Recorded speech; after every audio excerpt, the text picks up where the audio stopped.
Hello, and thanks for joining me as we adventure around the world of Urtu with our gang of 5 amazing people. We have Junction, Choy, Lisa Yao, and Sheena Chan. And of course, our producer, Cheryl. Now, before we start for today, we'd like to thank our friends over at Gamosaurus Rex on Upper Thompson Road for helping even make this possible. And as well as that, we have a few words for our sponsor, A Better Consultancy.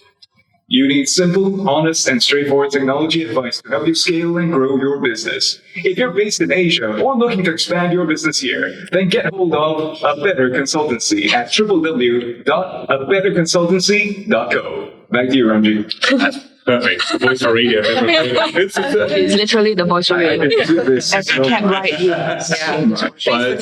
Thanks very much to Better Consultancy for even letting us get this off the ground. It's amazing. Thank you everyone for watching who is tuned in or watching on YouTube or maybe even years in the future. With that, anybody got any announcements? And if not, we'll kick off. Let's do it. Okay. Strange. I am getting married. No. Quite I'm already married to this gentleman. That's an announcement to me. Same household, there's a safe distancing. This is the safe Indeed. Yeah, not me. Stay safe. I'm not same household, so I guess you have to be my daughter now. How does that? Are you adopted? I guess. Why? Cannot, is it? Welcome to her family, Lisa. Did she come in dive? So that warrants adoption. Is this now the new tradition? You can get someone dived on your family? And also, every single time she increases her damage dice, I'm going to do a big show of presenting her the ta-da. No, have to. Bravo. So, we start, however, with the 4 of you in the lead minecart as it starts to carry on over the crest of this small tunnel, heading through it in the underway. Behind you is another cart, so there's 2, one in a row, right? The carts are about maybe 2 meters wide, about 1.5 meters deep, but you've got some benches that you guys are able to stand on and see across. It is pitch black as you head through here, and every now and then, about maybe every 100, 150 meters, a small light which is affixed to the ceiling throws a little bit of maybe 4 or 5 meters worth of light. As you kind of keep heading through, by your best estimate, you're going faster than a horse, faster than 2 horses. It's kind of speeding bullet territory, maybe not, but like you're definitely moving through a pace.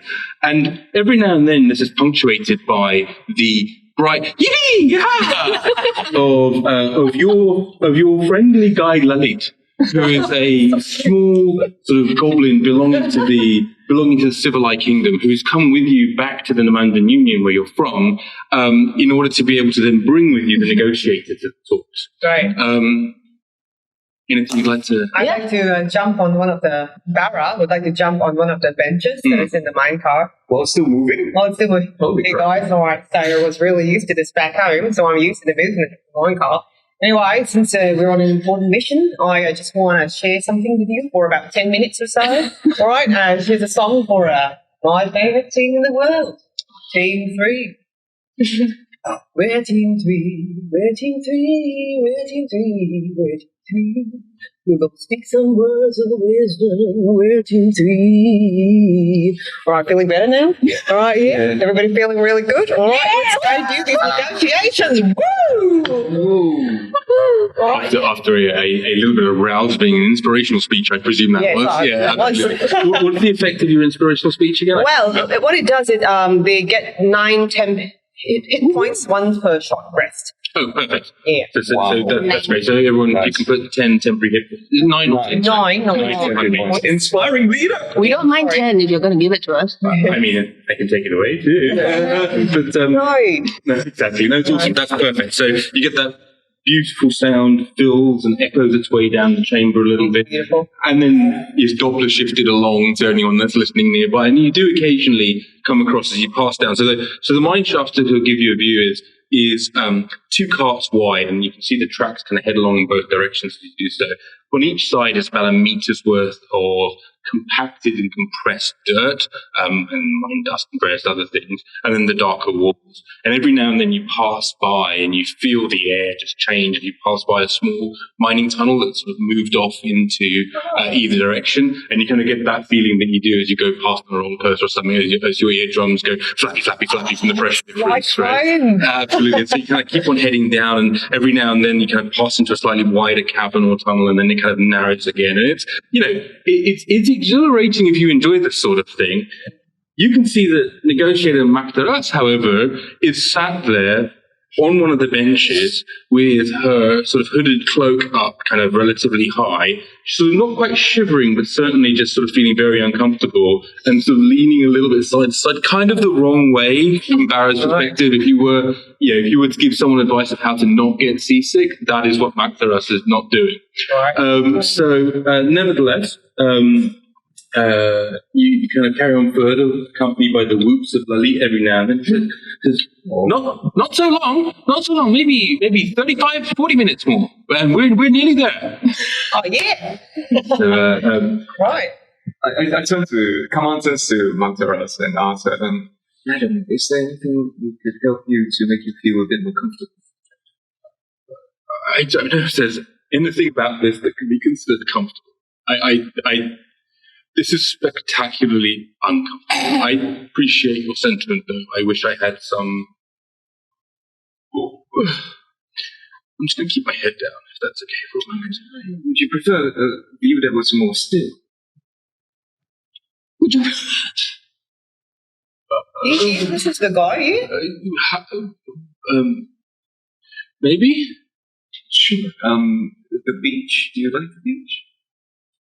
I mean, who doesn't like the beach? But we're okay. Kaman nods, smiles, and silently moving his fingers surreptitiously creates a silent image that surrounds Mataras's cot. It's a 15-foot cube. And it's Nope. Now I feel sick at the beach. Oh, that's very, very kind of you, but now I feel sick at the beach. Oh, I'm loving it. This is great. And as this happens, you hear this moment, and Lilith going, "Oh, there's a good one coming up, yippee!" As the tunnel drops underneath you, and Max goes, and sort of I cancel the sun. Just about manages to hold it together.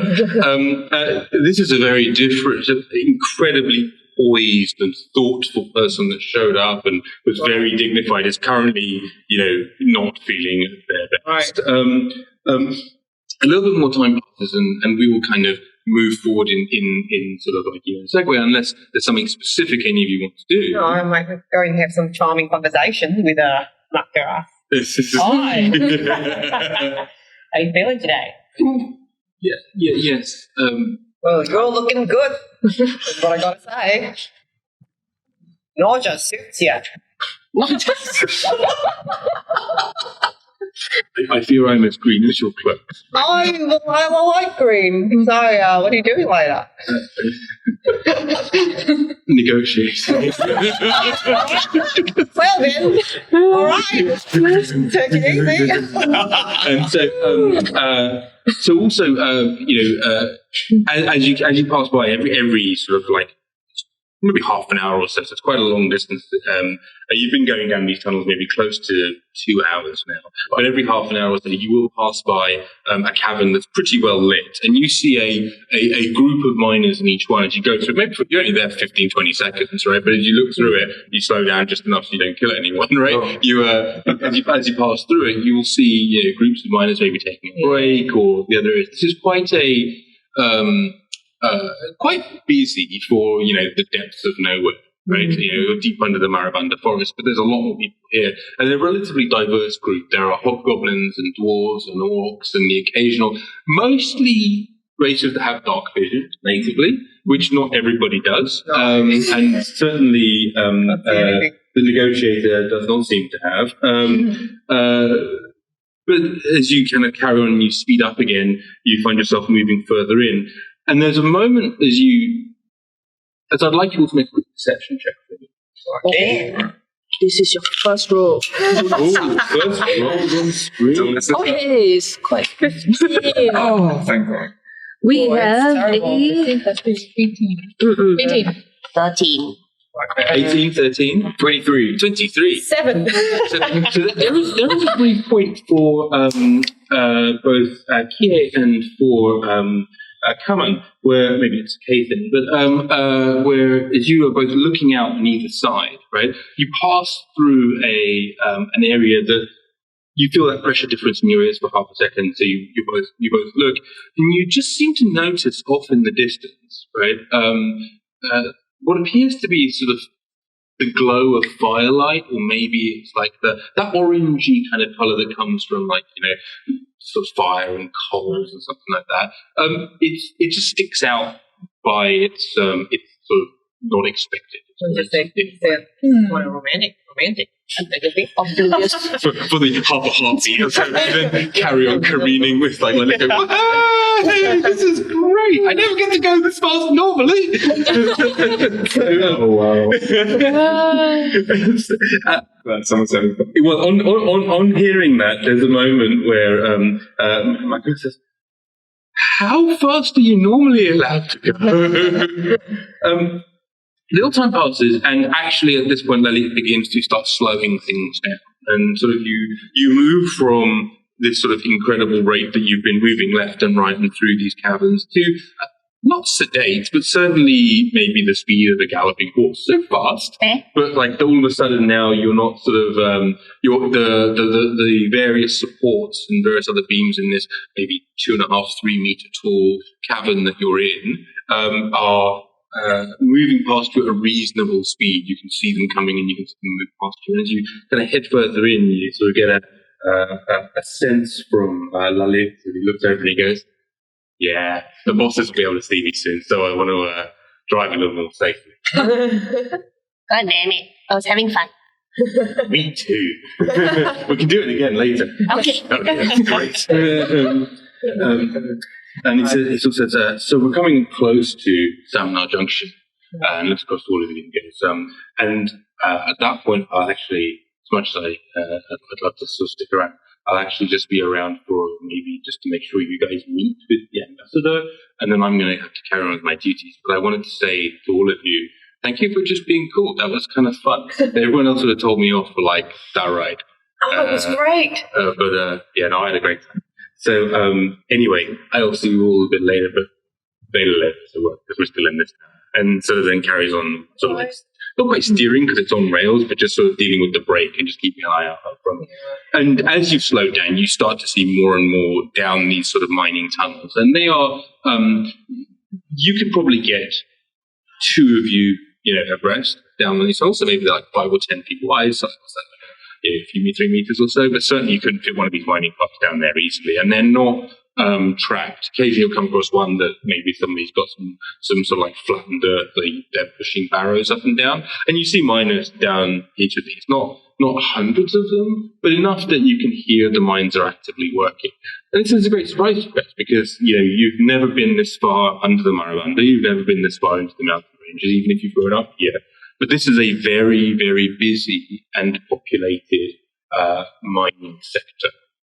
And equally so, as things have slowed down, you see that Yrsa looks around and goes, "This is curious. That's curious. This is not what we expected in the slightest. This is quite an advanced civilization, not what the village above would imply." Actually, remind me, we were not briefed to expect trouble, were we? No more so than this particular hostile world will give you. Like if you were to travel through the rainforest. So obviously you're a combat team. You're there prepared. But no, you're not looking out for betrayal or anything like that. Like it's done in good faith. There's been communication between the Namandan Empire and the Disvala, and so. After maybe weeks, I say, of going backwards and forwards and messages and sending spells and various other things backwards and forwards, this is the first formal meeting, and so you're almost on all God. Right. At this point, I just want to check in with Kie. Like Barra goes over. Yeah, you all right? Yeah, I'm okay. Did you have fun on that ride? It was okay. Lali, All right, let's go. we need Thank you. a few minutes to gather ourselves a bit. Okay. Okay, I will stop a little short of the main cabin. Cool. I glance over. Is everyone okay? Yeah. Okay. I like what he said. Matt, are you okay? You still want to throw up? I appreciate the offer of maybe 5 minutes or so before we appear. I could take a moment to freshen myself. Oh, no. I rummaged right? through my pack. I pull out a pack. You should try this. This is from my village. Preserved plums. It helps with nausea. It's just plums. It's very tasty. Yeah. So it's just says, and diplomat to the court looks and says, in the manner of your tribal, she sort of uses a turn of phrase and climbs ahead appropriately, and gives the she's back to that sort of really rather poised diplomat that you met right at the beginning. And so she gives the correct intonation and speaks to you in your original tongue, as if to, or your tribal tongue, as if to say, you're most gracious, and I appreciate your thoughts. And she takes it from you, and then appropriately passes around, even if no one takes it. Right. Just eat one. And how do I say it? Like, kamshalu. Kamshalu. Close enough, I guess. I can't try it. Oh, come on then. It's going to sound That's bad. boring. Come on. Come on then. Kamshalu. All right, come on, Kia. You try. I love your accent. Kamshalu. Yeah, you try. Yeah. All right. I share a glance with the diplomat like, Well, it's a different that the goblin that says, "Come on now," and then goes, "I said that right? I said it right. It's okay." Yeah. Close enough. Okay, thank you. This is good. I love puns. This is Yeah. very No alcohol. It's good for children too. Also can. Yeah, some people put it in the alcohol. It works. Oh, wow. And nevertheless, then there's another half a heartbeat as Magdaros takes a moment and passes a hand over her face, and you see that the hair rearranges itself and the sweat moves off her sort of slightly with pallor's face, and you almost just with a prestidigitation wave just kind of reapplies her makeup. It's sort of just done in a stupid classy way, right? And then sort of like there's another half a heartbeat as the robe that she's wearing sort of straightens out, and as you get out of these carts, and there is a front sort of on the cart that traditionally I imagine would have opened, and then the various contents of the cart would have just spilled out for easy access, but has been changed to have a few sort of steps and handrails to allow people to be able to get in and out of your passenger versions, as it were. So manages to move out, and as she does so, she sort of again flattens the robe, and it now looks entirely as if nothing had happened. No problem at all. Takes a few deep breaths and says, I think I'm ready now. Yeah, Thank you for that moment of composure. Yeah, you look very unflapped. Yes. I look unflapped. Yes. Good. No way of Unflapped knowing is you were definitely what I was going for. All right, let's go. Come on then. We'll not mention. Yes. Nothing happened. It's okay.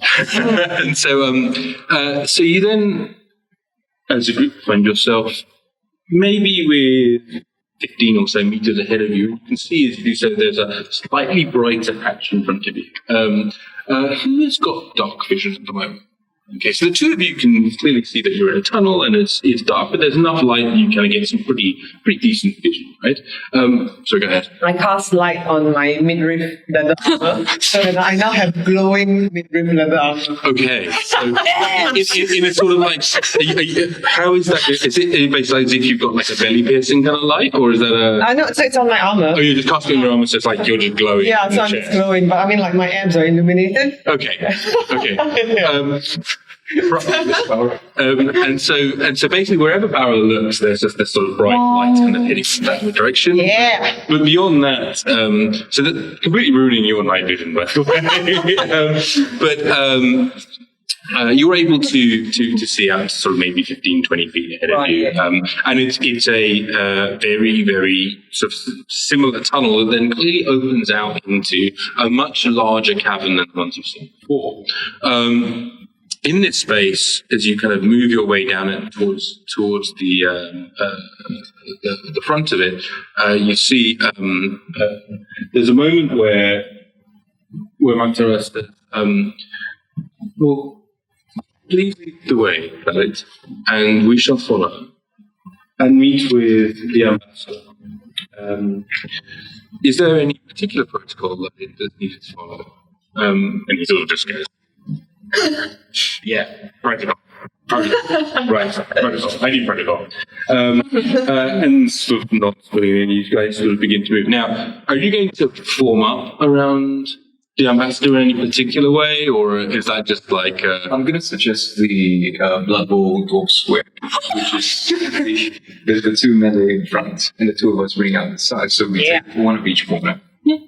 Sounds good. So you form up very nicely and recall back to your parade ground days, fortunately long gone by for many of you. But, sort of head down this corridor, and as you then move further down, you start to approach and you enter into this very much larger cavern. Now, 1 second, let me bring you all down. We look like we know what we're doing, right? Mm-hmm. You know, these guys prepared. Give me just... Just want to check on you out. Okay. Okay. You all right? As you head into this tunnel, you begin to see it is probably 120 to maybe slightly larger even sort of feet across. You can't see the far side of it, but you can get the rough dimensions from just feeling the height of this. This is a substantially, you almost feel a bit relieved by the fact that you can look up and it goes beyond the range of your dark vision or otherwise, right? Because you've been in this, for the last 2 hours, you've been in a 3 meter by sort of 8 meter tube. Right. And so, as you do so, and you can see that there is a depot of these mining carts sort of ahead of you, sort of maybe sort of 1, 2, 3, 4, 5, 6, 12 or so in sort of 2 or 3 parallel rows. And with this depot to the left, you can see there's this sort of a little bit of light that kind of casts on a small sort of shack. Maybe you can't tell. It's probably like a 80, 90 feet, and there's sort of a couple of these carts in the way, and then there's some boxes, but there's a large sort of like, fiery kind of site over there, which is maybe, and you can hear like the clang of the occasional strikers, steel on steel. Not the fight, much more rhythmic. And so clearly somebody's working there in some way. To the right, you can see there's another bank of sort of cargo crates. And those cargo crates have, especially the folks with dark vision, you can see it, they're stacked 4 or 5 high. And they're sort of like, clearly there's a fair amount of cargo that passes through here. As Lalit sort of looks at you and says, well, this way, let's head along. We'll have to introduce you guys to Karim. Karim. Oh, okay. Karim runs this joint. He is the man with the plan. That's what he tells me anyway. But Karim's will like him. And with no real kind of like checking with you guys, sort of like scampers off into the darkness. All right. We continue walking at the pace that we are walking at because I want our ambassador to remain unflapped.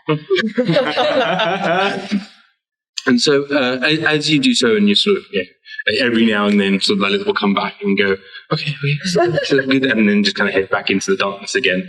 You find yourself carrying straight with keeping this wall of cargo crates, and after, again, maybe not that long, sort of 10, 20 seconds, 30 seconds or so, you kind of round the corner of these crates, and you come into a small forum or square, as it were, that's made by 3 buildings. two of which have open fronts, the third of which actually has a stone wall to it, right? The two of which are kind of almost like bus shelters, right? Like imagine a bus shelter with with basically three walls, Right. but they're just a bit bigger. But you can see inside the two of these buildings with the open front, there's basically a rest area and an area for people to be able to sit and eat, maybe a small little kitchen area and stuff like that. And there's a few kind of tired, passed out miners passed out in another sort of area that's been clearly designated as a dormitory or something similar. There's a moment as one of the ones that's eating kind of looks up and sort of takes a good squinty-eyed stare at you guys. You would see this, right? The rest of you may not, because it's sort of in the back of this area here. Yeah, part of the squinty-eyed stare is definitely looking at you guys going, could you turn the lights off? I mean, it's sort of... Glaring. Yeah, that's literally the words that you hear come across. And does anybody speak Hobgoblin? I speak goblin. Okay, so you hear some people using words that you know sound familiar, but basically boils down to just what... And Barra, is it possible to turn off the light a little bit and smaller it because it's hurting their eyes? Oh, You want to pull the cloak over? Yeah, that might work. all right then. Covers my abs. And they're still now probably about, through the weave of the cloak, probably about a candle's worth of light, so you can still see without tripping over, and so it does enough to allow you to see. But there's a moment thank you, as said in common. So Yeah. thank you, appreciate it. I look over. Paiseh. Nothing, bro. You know, miners have a really hard life. I wanted to date this girl. She said she couldn't because I was a miner. So just imagine all of them never getting any dates ever. It's just horrible. There is a deep intake of breath from Magdaras, and She was my teacher. without really any form of aggression, Choy just looks at you and just says, Jembadar, during the negotiations, he isn't sure that Sergeant Barra is not involved. Oh, yes, Does I not will. speak, does not proffer an opinion. Ideally, maybe a patrol or Okay. something similar. No problem. That would be perfect. Understood. What was that? I was asking you to See the sights. Oh, yeah. Oh, I'd love to. with the greatest respect, you are all clearly professionals. Now, as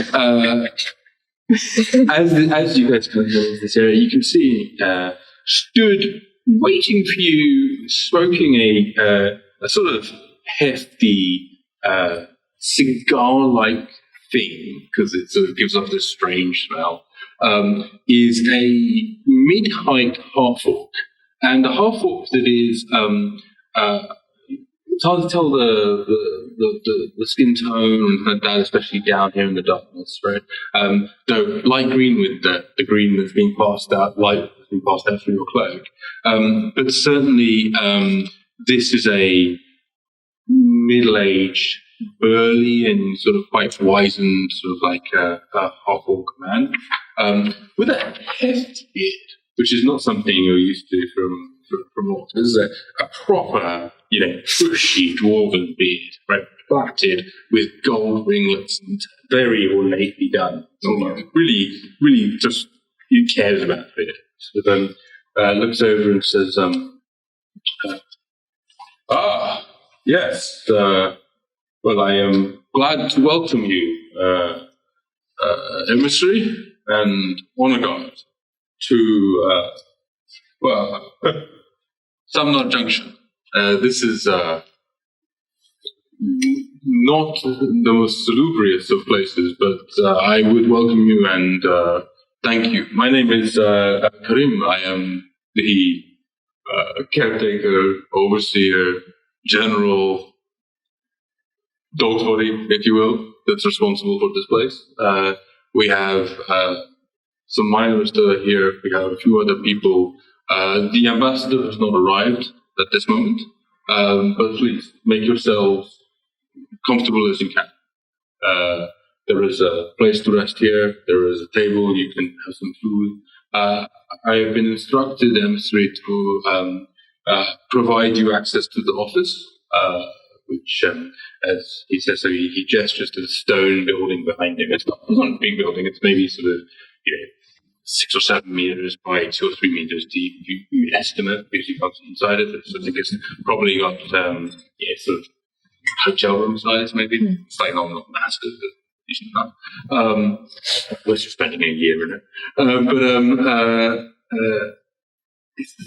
And that has been perfectly provided for your use during this negotiation. So he pulls out a keychain, almost like an old jailer's one, big rounded thing, and but it's got little bits of cloth between the keys that sort of dampens the sound, so wrapped around the top of them, and he flips it over and he goes, "This hasn't been used for a little while, but I did clean it up yesterday before you were coming." And so he opens it up, and the emissary after us looks around and says, "It is most gracious of you. I appreciate your courtesy." Then looks over at you. I glance over at Kaman while he's taking out the key, and I give him a nod, which in our shorthand, given that we've worked together before, means please go and check out the room to make sure there's no traps. I smile genially, take a peek and ask if I would like to precede the emissary into the room, just to make sure all is in place. And kind of this is, by all means, emissary, and the emissary sort of begins to engage him in some mild, sort of quite thoughtful dialogue, just completely separately. He covers over this couple of minutes that you need to be able to go in and have a look around. And she says, so how large is this place, and what is it that you do here? And so just small talk about how many trucks come through. That's really interesting. And what brought you here? And so in the course of maybe this 2 minutes, which we'll cut to in just a second while you're having a look around inside, you learn more about Karim than you know about family. Right? It's just she just opens him up like a book and just starts reading from the first page of Karim. It's quite a remarkable skill. Now, whilst you stick your head in, as you go through, you see this is a entirely stone-built door. I would like to get an investigation roll. Okay. Can I guidance myself for this as I touch my hand to the chin on my forehead and seek deeper insight into the room if there are any secrets? I specifically ask, are there secrets here? Okay. So you take you actually give your guidance. Yeah. Okay. Meanwhile, outside, what is mean by dubious? Oh wow, what a terrible. This is 7 plus 4, that's 11. 11. You take that moment, you focus in, you seek out some of the thread that binds you and Einar's mysteries together. As you try to focus around this room to find things. You feel like you've given this room a fairly good once over, but beyond a nice sort of table, bureau in the corner, and a round meeting table, which has 3 chairs at it at the moment, right? And there's also a couple of chairs over by the wall. There's very little else in this room. There's a bookshelf, no books of notes. There's a small light source that's sort of like a hanging lantern. There's not currently lit, and a few other sort of minor, couple of coasters, an inkwell, and a selection of small parchment. I step out and give Yrsa some. Ambassador, if you'd like to enter the room. It's emissary, but thank you so much. I appreciate emissary. all the same, Jembadar. And a walkthrough that I wouldn't wish to be misranked, however. Wanders in and says, please do whatever it is you need to do. Take some rest. I will be happy here. I'll prepare and wait for the ambassador. As she walks in and she sort of looks over towards the lamp which is relatively near in, and sort of reaches over and turns the lamp on, and then you can see she's been with it for a while, there's just a half drop of the shoulders as a bit of relaxation kicks in from the light from the lamp. She's sort of not having to squint into the darkness. And then goes and sits down and pulls out a small book and just begins to write in it. It's in the morning. So, do you want to wait outside? Or would you like to stay here with the emissary? Oh, well, what are you guys doing? I'm probably going to stand out outside. What are you two doing? I'm going to check with Karim if this is the place that they will be talking at, or if it's somewhere else. Oh, that's a good idea. If it's somewhere else, I'm gonna need you to do your thing again. I'll be here. Just outside the door. Okay. Well, I'll hang out with the ambassador, I guess. I mean, the emissary. Yes. There's no need, honestly. Please go take some rest. I'll be fine here. Well, we're not going to leave you alone in not our home territory. Make a perception check. What is with the 10s? 13. 13 is enough for you to see the mild look of panic at the idea that you're going to leave the emissary with Barra. Yeah, we'll meet here. Yes. That would be more than fine, thank you. Yeah? I head up to find Karim. Are you going with her to see her? Oh, well, all right then, I'll go with you. Yeah, come with me. As you head outside, the ambassador says nothing to you. The emissary says nothing to you. I hope you made a mistake, but says nothing to you, and sort of just carries on writing. So, nothing friendly, just not engaging.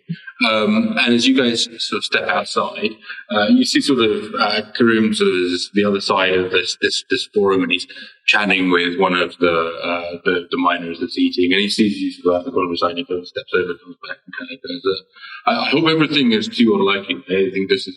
Oh, yes. The room is very nice. The emissary is comfortable. That's fantastic. Thank you for the light. It helps. Yes, we often forget down here that there are folks who... Cannot see the dark. Yes. So for that part. Indeed. Let me... and so he says... and then he kind of cries out and he says, Lalit, are you still here? And I says, yeah, I'm here. Look at that. And he goes, please light a few of the courtesy lanterns. I think that will. Oh no! I mean, right now it's No, please. It is not trouble for us. It is just perhaps a bit easier for you. And if you were to fall over and break a leg, that would be terrible. That is true. So and then it kind of runs around with this lit taper, and every now and then it sort of throws to blow out, and so he stops like he's caught like a fish, and he's just waiting for it to then catch back again. And he sort of ends up and runs around this little small square. It's no larger than the room we're in, right? It's relatively small, and so but he goes through to the corners and lights a very small little lamp, which casts just about enough light. Your dark vision kicks in perfectly. You can see crisply, and you guys are in dim light, so you get enough to be able to see people, and you can see where those miners are, and you can see the area around it. And this is not comfortable, but it is not unhygienic, right? It's tidy, it's well kept, but it's dusty, and it is no one can see down here, so no one's really making sure that everything is. But anything there's nothing threadbare, things are patched, things are looked after, right? The stools are in one piece, the tables are in one piece. You know what I mean? It's not like a three-legged bar where there's stuff is just everywhere. Obviously Karim takes time and effort to make sure this place is kept to some standard as he's been required to and asked to as guests. So far, good vibes. I mean, it's more of this is somewhere that is kept and maintained. Yeah. Like his beard. And indeed, very much so. And Karim is very well kept. So Karim says, have you eaten? You must be hungry. It's okay. That one we can settle ourselves later.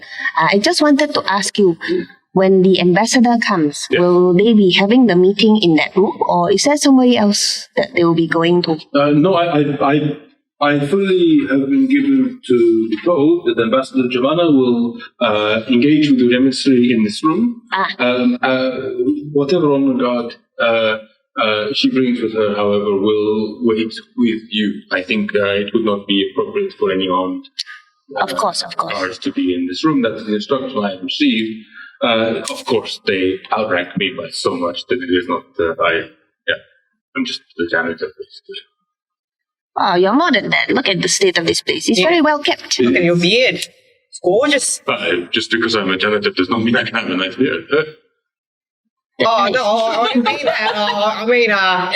Look, I'm sorry, you can't really get a date because you're a minor, but look, like, it's, I don't mean to say anything. I mean, You find that hilarious for some reason. Right? It's a half spoken where the eyebrow coats, then he goes, I can't get the date. It's really funny, actually. What is your name? My name's Barra, but we're pals now. You can call me Bazza.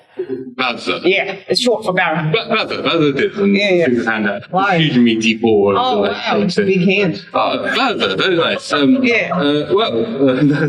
It's a good joke. It's very funny. Yeah, like my teacher wouldn't go out with me because I was a minor, so it was really weird. Like I've never minded a thing in my life, but apparently I belong down here with you. Anyway, yeah, what were you about to say? For some strange reason, all of my thoughts have now just disappeared. Oh, from my I'm head. sorry.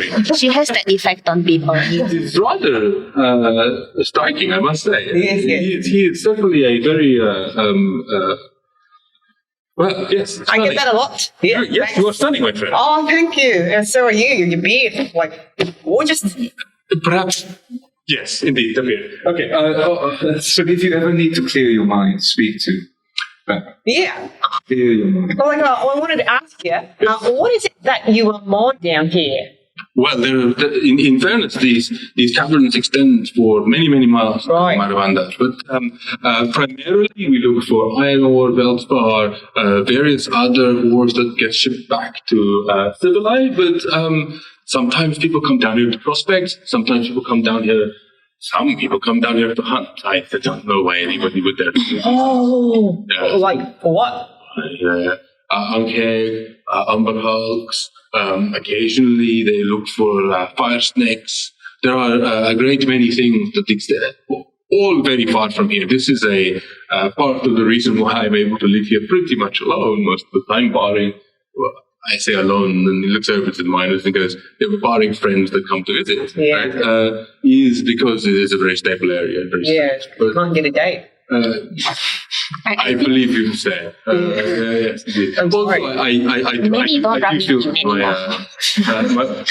my late husband and my children may object to my seeking dates from No, minors, so I tend to avoid this. So Oh, yeah. he sort of smiles and sort of carries on going, see, I made fun like that. Oh, yeah, you're good. This is your That's pretty good, yeah. Very Good on you. nevertheless, yes, so people come here, they look for coal, they look for gold, they will, there are occasionally silver mines, primarily iron.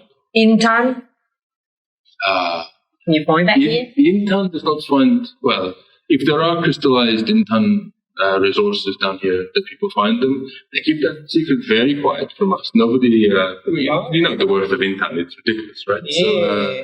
So, but certainly nobody is commercially looking to mine it, and the kingdom does not mine Intan at scale down here. In fact, no one mines Intan at scale down here. But obviously, as you know, Intan is found everywhere.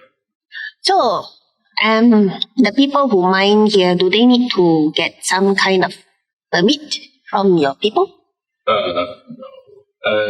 You are all very thoughtful, organized surface people. You understand this, but down here, in general, obviously, the miners that come from the kingdom are all well, they're sent here, but they're also, individuals that come down from, other parts of Civilized, or maybe over from Arbal Pass or Tarim Junction, and they come here and they will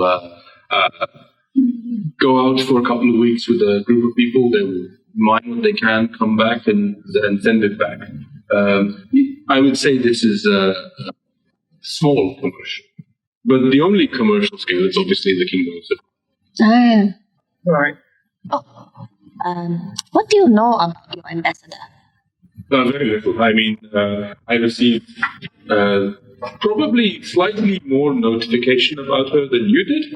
But other than the fact that she used to be treated with full ambassadorial honours, which here means she gets a chair and the table, the same as your emissary, and use of the office, which honestly, I think the last time I opened that door, other than yesterday when I cleaned it, is 2 years ago maybe. So it's been a while since we've had a reason to open it.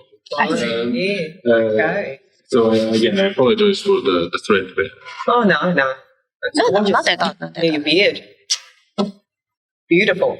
Yeah, and he's sort of coming around to you on this, Barry. So, like, every time you mention the beard, previously he was sort of maybe holding back on it, but now he sort of begins to stroke the beard a bit more It's lovingly. gorgeous. Sort of, Like, I can't get hair to grow, you know, like only on my head. It's with this art. Like when you've got that, it's like, oh God, yeah. it runs in the family.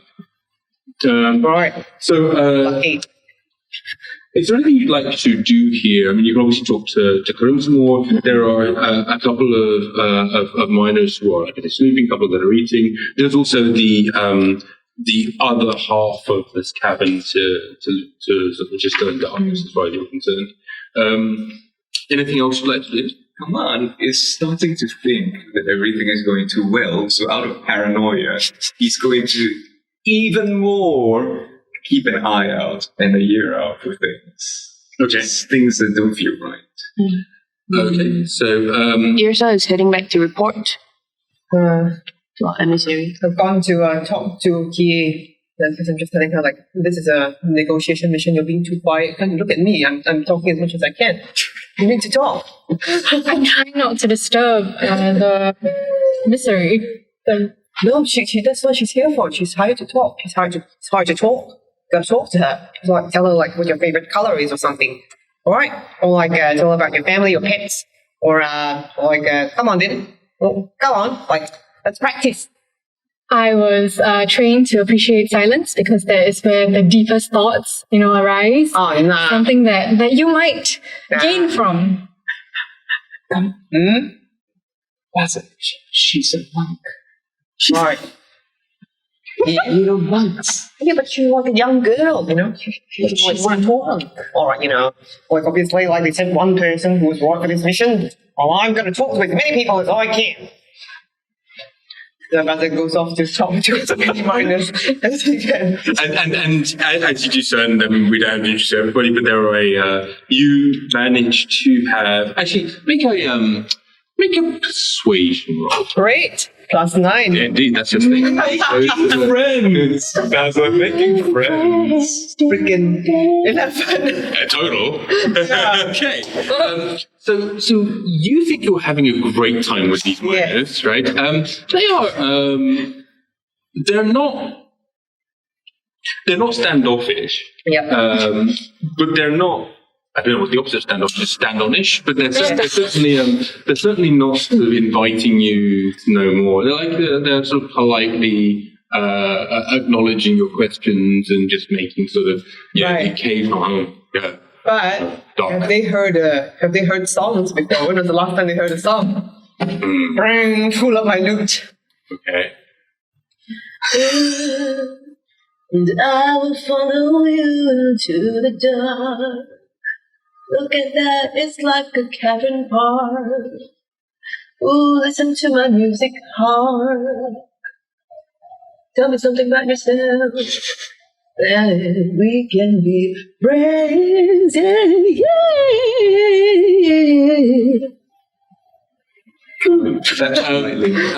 Make a performance check.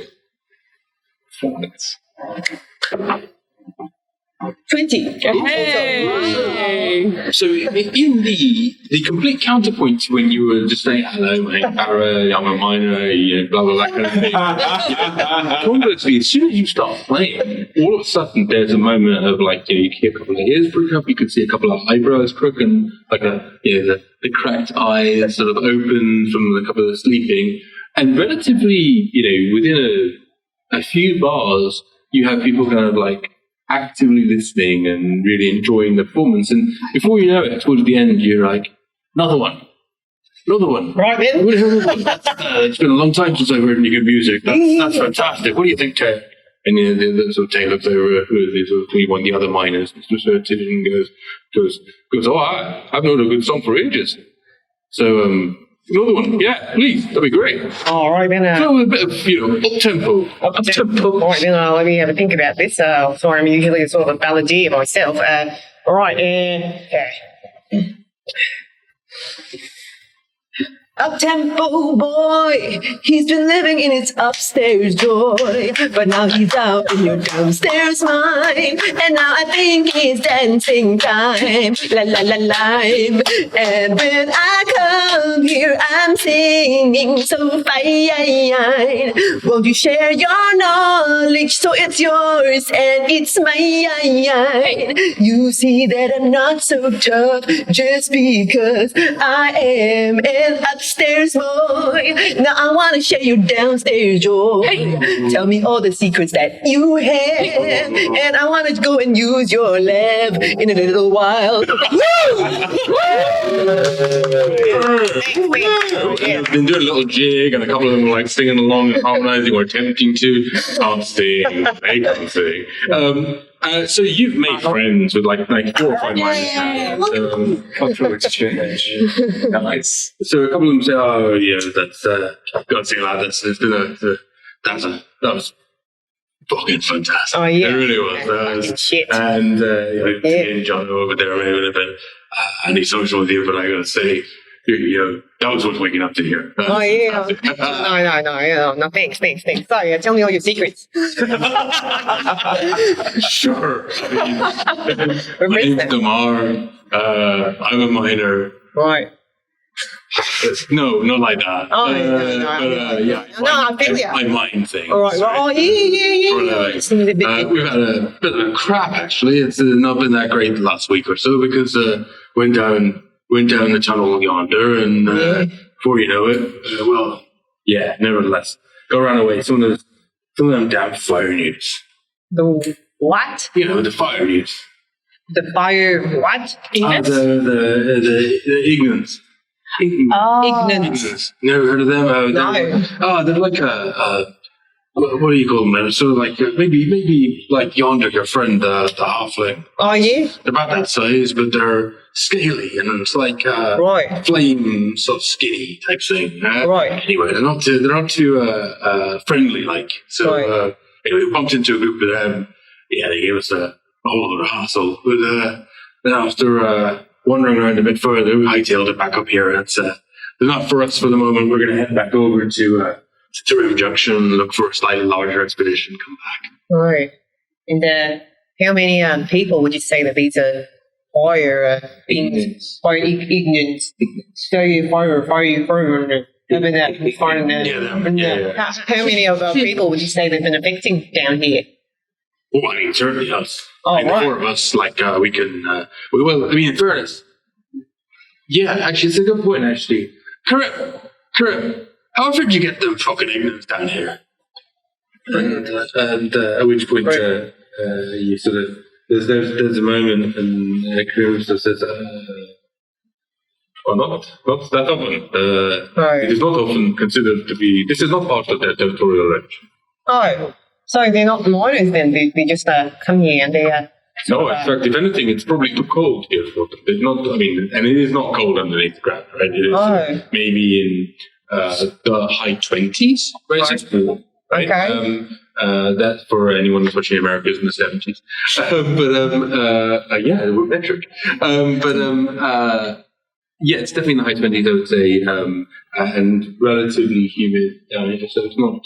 It's certainly actually more pleasant than up on the surface of the Marabanda, where it is like 80-90% humidity and sits at about 29 to 33 degrees most of the time. But underneath it's definitely cooler.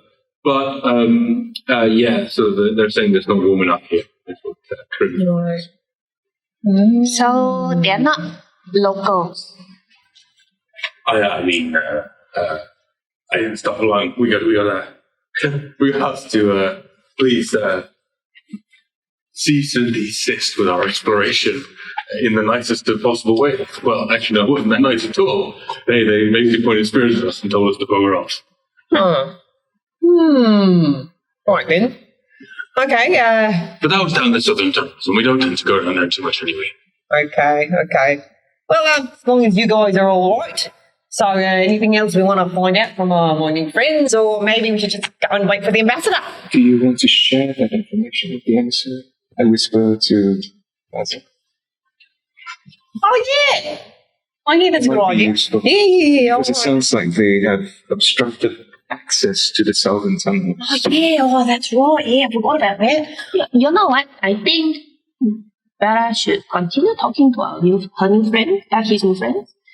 Maybe Tia, you can go share this information with the emissary. No, she doesn't like talking. I talk when it's necessary. You're making good friends. I'm very proud of you. Oh, thanks. We wouldn't have found all that out if you didn't. Yeah, I know. Yeah, like, this isn't my calling, you know. Like, they wanted me to sail, but no, but I'm proud to be serving under you. You're looking really nice today. On my team. Oh, thanks. Thanks, I like your hair. Oh, thank you. Right. Okay, then. Right. Should we cut to... Yeah, so you get the impression from Grim that this ambassador will show up when they show up, but within the next 6 to 8 hours, because that's roughly the agreed sort of time frame. Right? You guys made it here a little quicker than you expected. Perhaps more speed in which your mining control. We did say that Kier's been... Yrsa sent Kier to tell the emissary. Right. So the emissary says, "Oh, that's most interesting. Thank you. I will take a note of that." Did they say? You say they weren't from around here. They weren't local. No, they are not. Have we? I'll look through my notes. Have you encountered these squeaky or ignorance? Was it? Yes. No, we haven't. Okay. They sound like fiery people. Yes, small and scaly. It's clue in the name, isn't it? So, but, I mean, that's fine. I'm not a pretty sweet stage before you looked at. Okay. Do you think they're friends? They weren't very nice. They had spears and You met them? No, according to our new I see. friends. Second-hand report. Okay, well, right. I mean, they're quite rough and ready down here. So, I mean, maybe there's This one even more so, apparently. Okay. All right. Well, I'll trust you to do whatever it is that you will do then. We should be safe because they are in the southern tunnel, I believe. Yes. But we thought we would let you know because in case our new friends need help, it is a possibility that we can help. Right. Yes, absolutely. Quid pro quo. That makes a lot of sense. I think that's but perhaps we should bring that up with the ambassador. That sounds like a lovely thing. Thank you very much. It's always good to hear that kind of intel. Appreciate it. Outside, I'm asking the miners if they have anything to drink. Oh, yeah, we got some rock. Yeah. Absolutely. Yeah. Oh, you want some? Are you? Come on. Next time you had the rocket. Come on. Right then, let's get some. We got some. There's some stuff that Tay's brother actually brews from mushrooms. Oh, yeah. Sounds good. All right, Well, sorry. we don't have any of that with us, but I would definitely share that with you if we had next time. You know, if you ever find yourself up in our neck of the woods, if you ever find yourself up in C01E001, you should ask for Tay, Jono, or Alf. Right. We're quite famous up there. We're the Wulan boys. Oh, right. If you're up there, you ask after the Wulans, then certainly Ma will feed you, and we can get our other brothers who, we'll go and have a few drinks. Oh, thanks. Hang on. Oh, it sounds good. Stare at one of them interesting caverns. Sorry, nothing now? Well, we can drink vodka. Oh, yeah. But we don't have any special brew. Yeah, let's do that. Yeah. All right, let's So have you some. pull to like there's a you've got a little drinking tin kind of thing, so it pours you a good lug of. Right. It's hearty. All right, yeah. Definitely mouthfeel to it is probably paint thinnerish. Right, yeah. Drinkable. Look, poison you. All right, guys. You've had worse on the boats. All right, guys, let's go get those fire monsters. Come on, let's go. Woo! They're a few days walk away. I'm not sure you want to like. All right, what do you want us to kill? I wish you could learn it. All right, what do you want us to do? Lads, we're supposed to wait. I mean, I think you. Like, you need a favor or something? No, Like, you want me to? we were just gonna sleep. You're just gonna sleep? All right, I can do that for you. You want me to cast sleep? No, it's. Barra, have another drink. I'm All just gonna, right. okay. Can I get a constitution check? At which point I can't come on with some alarm. That's it. Maybe we should drink a little less. Oh, come on! Duty. Oh, come on! All right, let's go! Come on.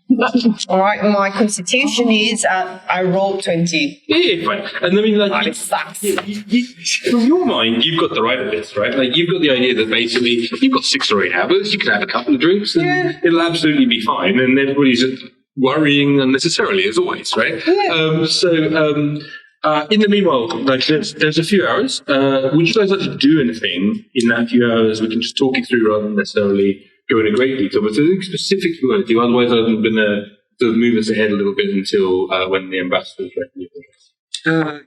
Kaman, can I cast Detect Magic as a ritual just to check the place? So are you going to wander around the whole tunnel, the whole cabin? Because it lasts for 10 minutes anyway, so I'll let Yrsa know that I'm going to just take a walk around the vicinity.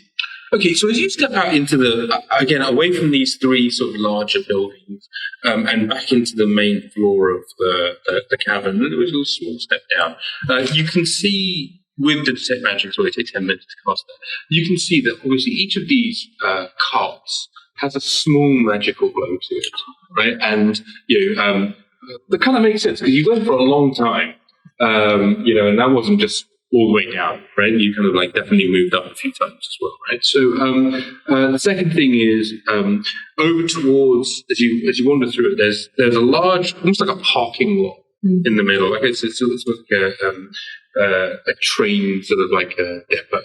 Right? So this is Samnar Junction, so I'm inferring that this is... The tracks roll around on each side, and then in the centre of it, there seems to be an area where you can take the trolleys, you can take these various, both passenger and cargo, railed carts. Yeah, carts, trolleys, exactly that sort of thing, and then park them. And there's a bunch of them that are parked in quite neat rows. Then beyond that, you get to an area that as you sort of wander past it, no obvious magic view here, except in the flickering of the lights that are in this area. There's a couple of them that are up there, kind of mage globes, where you take like almost a smear of intan across the top of it, and it'll last lighted for a week. Right, so like then these are lit mage globes around a small workshop. Again, relatively tidy. No occupant at the moment, but it's a relatively tidy, well-lit workshop with a large bench, some tools on it, and what appears to be an axle casing that's currently open on the bench where somebody is repairing it or working on it in some way. As you carry your circuit around the rest of the area, there's nothing else. There's a north entrance that you came in, the north tunnel. There's a south tunnel that goes south. There is a tunnel that goes east, which is kind of like on the lower part of the cavern as you look across, and it's slightly lower down. The floor isn't necessarily even everywhere. Which direction did we come from? You came from the north. Okay. And arguably you're looking for a path from the north to the south. Okay. And as far as you're aware, based on this, the ambassador will be coming from the west. Okay. Oh, he's coming. I return to the party and share this information with him. Yeah. And I chill while keeping an eye out. I stand guard, basically. Outside. So there's nothing else. You guys can get a short rest. Not that you need one right now, but you should get a short rest in. And I have a thing I want to do. I want to go talk to Lalit and see if I can learn how to drive one of the cars. Okay. Just in case we need to get out of here. So you as you wander around, you can't find Lalit at the beginning easily, but after a little while, you find him asleep in one of these cars. Oh. He's just like kind of happily just like, he's got his cloak over himself and he's just like...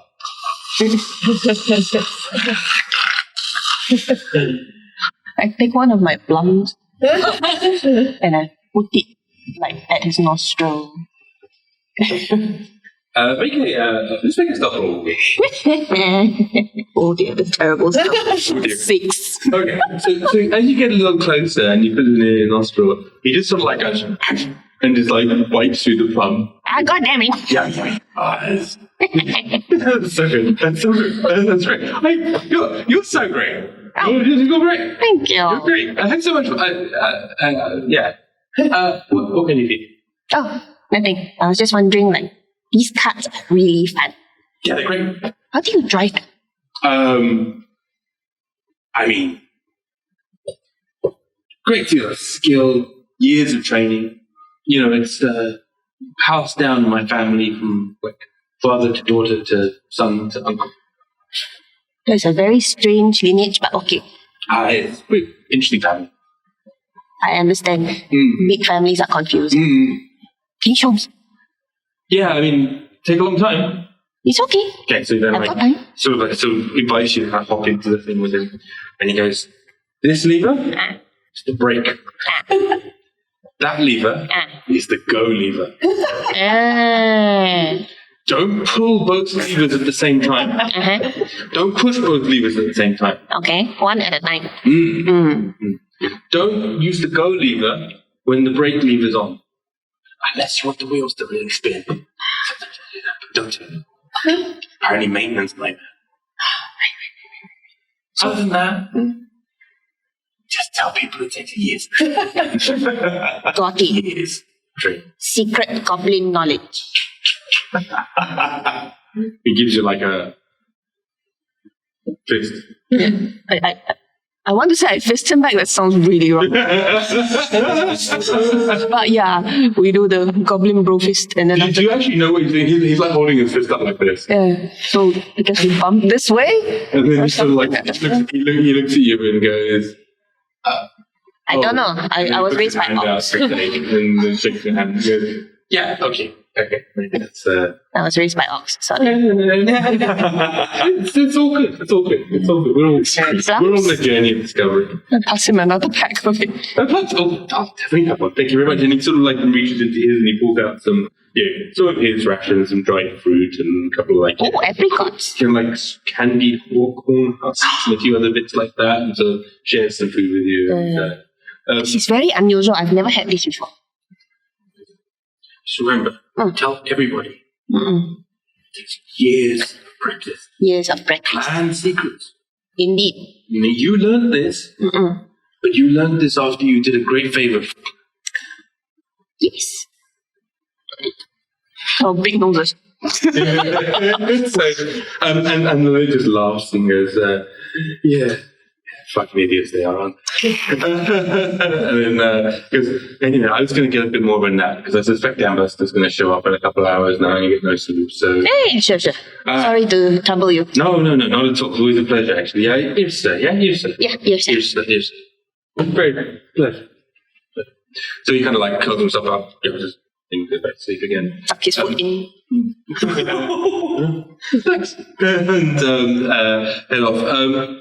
As you look around and you look through these other cars, none of them are any more complex than that, cool. right? And along the way, he also shows you there's an emergency brake, and that's like he says there's the emergency brake.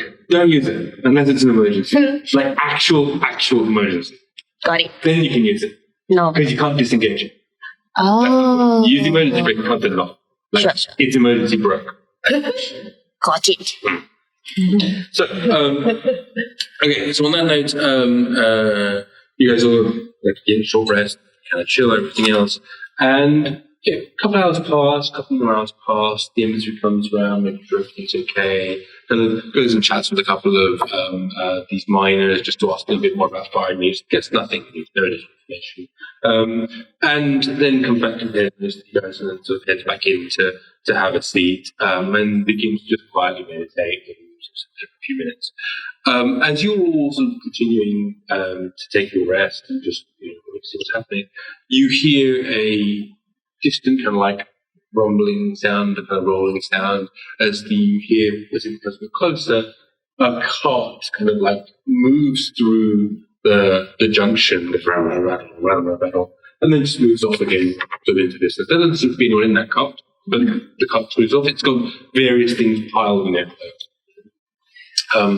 During the short rest, I would like to sing another song inspiring because it's expired. Gotcha. No worries. So absolutely. So and we'll do that sort of now, and then you'll see, because the next thing that happens is that there is a bit more of a louder racket as another sort of two-person or two sort of cart comes in, and in the first of those carts are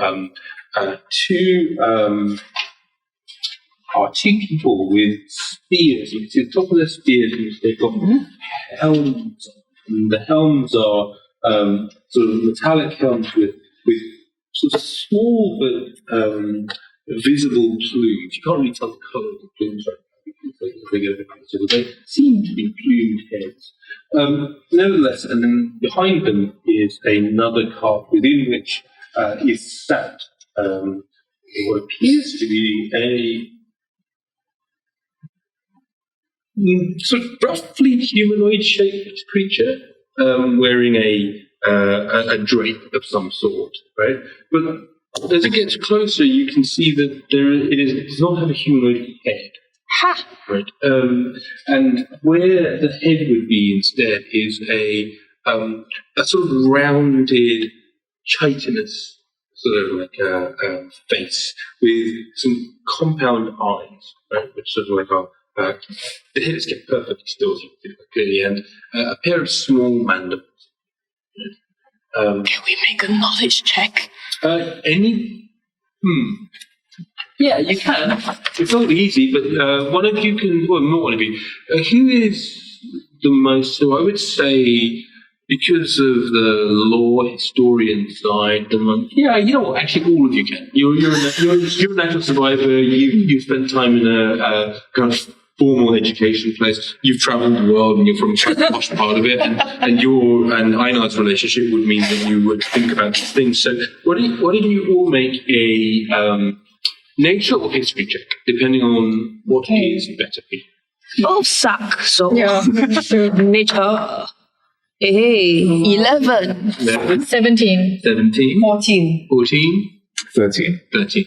Never come across something like that. Oh. What the Kind of. heck is that? Never been to Athens. You know the dark sun. Yeah, well, indeed. So, yeah, Netflix, that's just brilliant. It's a movie, I think. Rom-com, I think. Yeah, so this sort of, as it gets closer and closer, you see the sort of the carapace is mottled, and it's done almost like a leopard spot, so that you can see that there's a few on one side and a few on the other, and it's actually very striking. Right? And a moment passes, and the emissary sort of comes and stands next to Karim and sort of asks you to form up around them. So you form up around them. Karim looks across to the miners and says, now lads, on your best behaviour, please, because the ambassador may not have a sense of humour. And you hear the ambassador does have an excellent sense of hearing, however. And sort of slightly yelled across from as this couple of carts kind of pulls up, and so jumping out of these carts are two quite sort of sturdy looking bodyguards. The first is relatively shorter, I would say, and the second is a taller hobgoblin. Right, both of which are in rather fancy, formal-looking armour that looks quite practical too, within reason. Right, not sort of the level of you guys are wearing kind of scouts armour. It's sort of designed for your unit to be able to go anywhere, do anything daring, do special ops kind of crazy stuff. Right, this is more the Queen's Colour Guard kind of thing. Right, so like there's sort of like an enamelled black kind of lamellar shoulders, which has got like this sort of piping to it, right? And the chest piece, which is this sort of a breastplate, right, is again very sort of neatly and ornately made, and it's got like these indentations and grooves to it, right? And the way that these things just completely aren't necessary, but they look rather fancy, right? So these two accoutramented guards and step out, and then a moment later they move to the back and they open the passenger area. And again, in a rather strange set of movements, there is a clacking as these feet touch the edges of the ramp down. And underneath a heavy, sort of dark bluish coat, you see a form kind of move its way down the ramp and come towards you, and acknowledge all of you, and Karim and the emissary, and sort of this mandibled head turns and looks at all of you, and does so in the manner that you think it doesn't need to, because it has compound eyes, right? And does so in a manner that is peculiarly humanoid, right? Almost as if, this is diplomacy in action, kind of like I'm making these actions because you feel more comfortable with me, not because I need to, right? And all of you get that, right? It's enough there with your passives and everything else. You read the situation. You, on the other hand, you're into extra mode here, because this is you're watching someone that's not human in the slightest, or not humanoid in the slightest, do an excellent job, right? As a professional, do an excellent job of playing human. Right? Not trying to pretend to be human, not faking, but just all of the mannerisms are there and everything that can be there. Make a perception check. It's like when you go for a driving test, check blind spot. Yeah. Perception. Let's do 9. 9. Yeah. Okay. So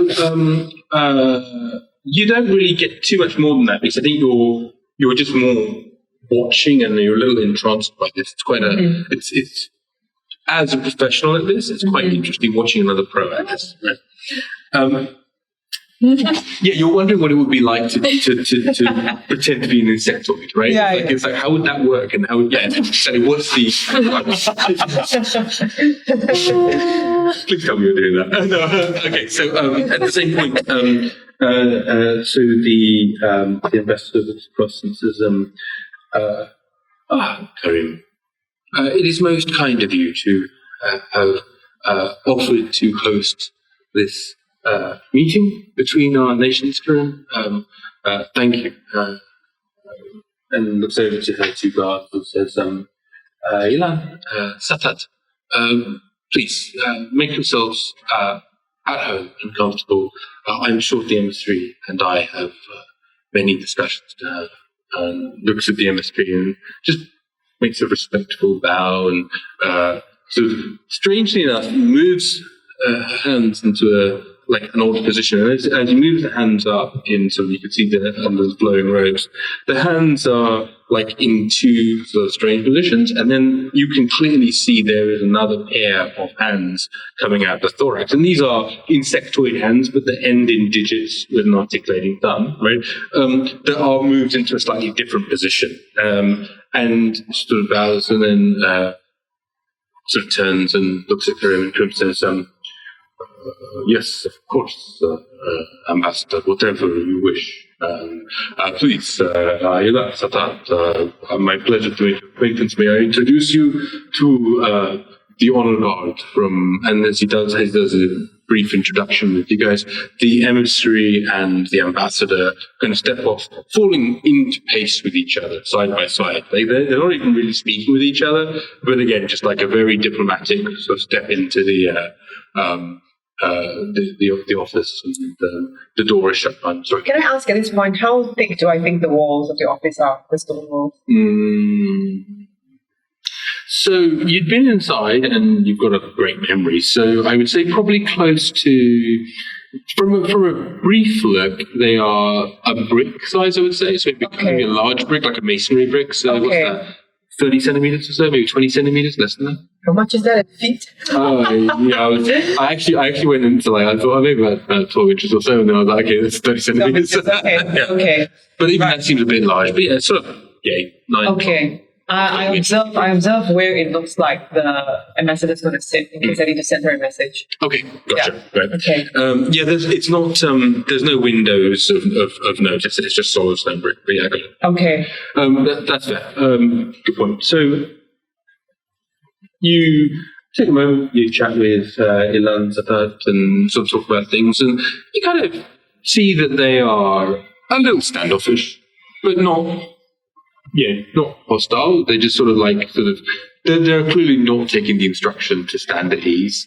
They sort of stand by the door, but far enough away that you don't feel like they're blocking you from it.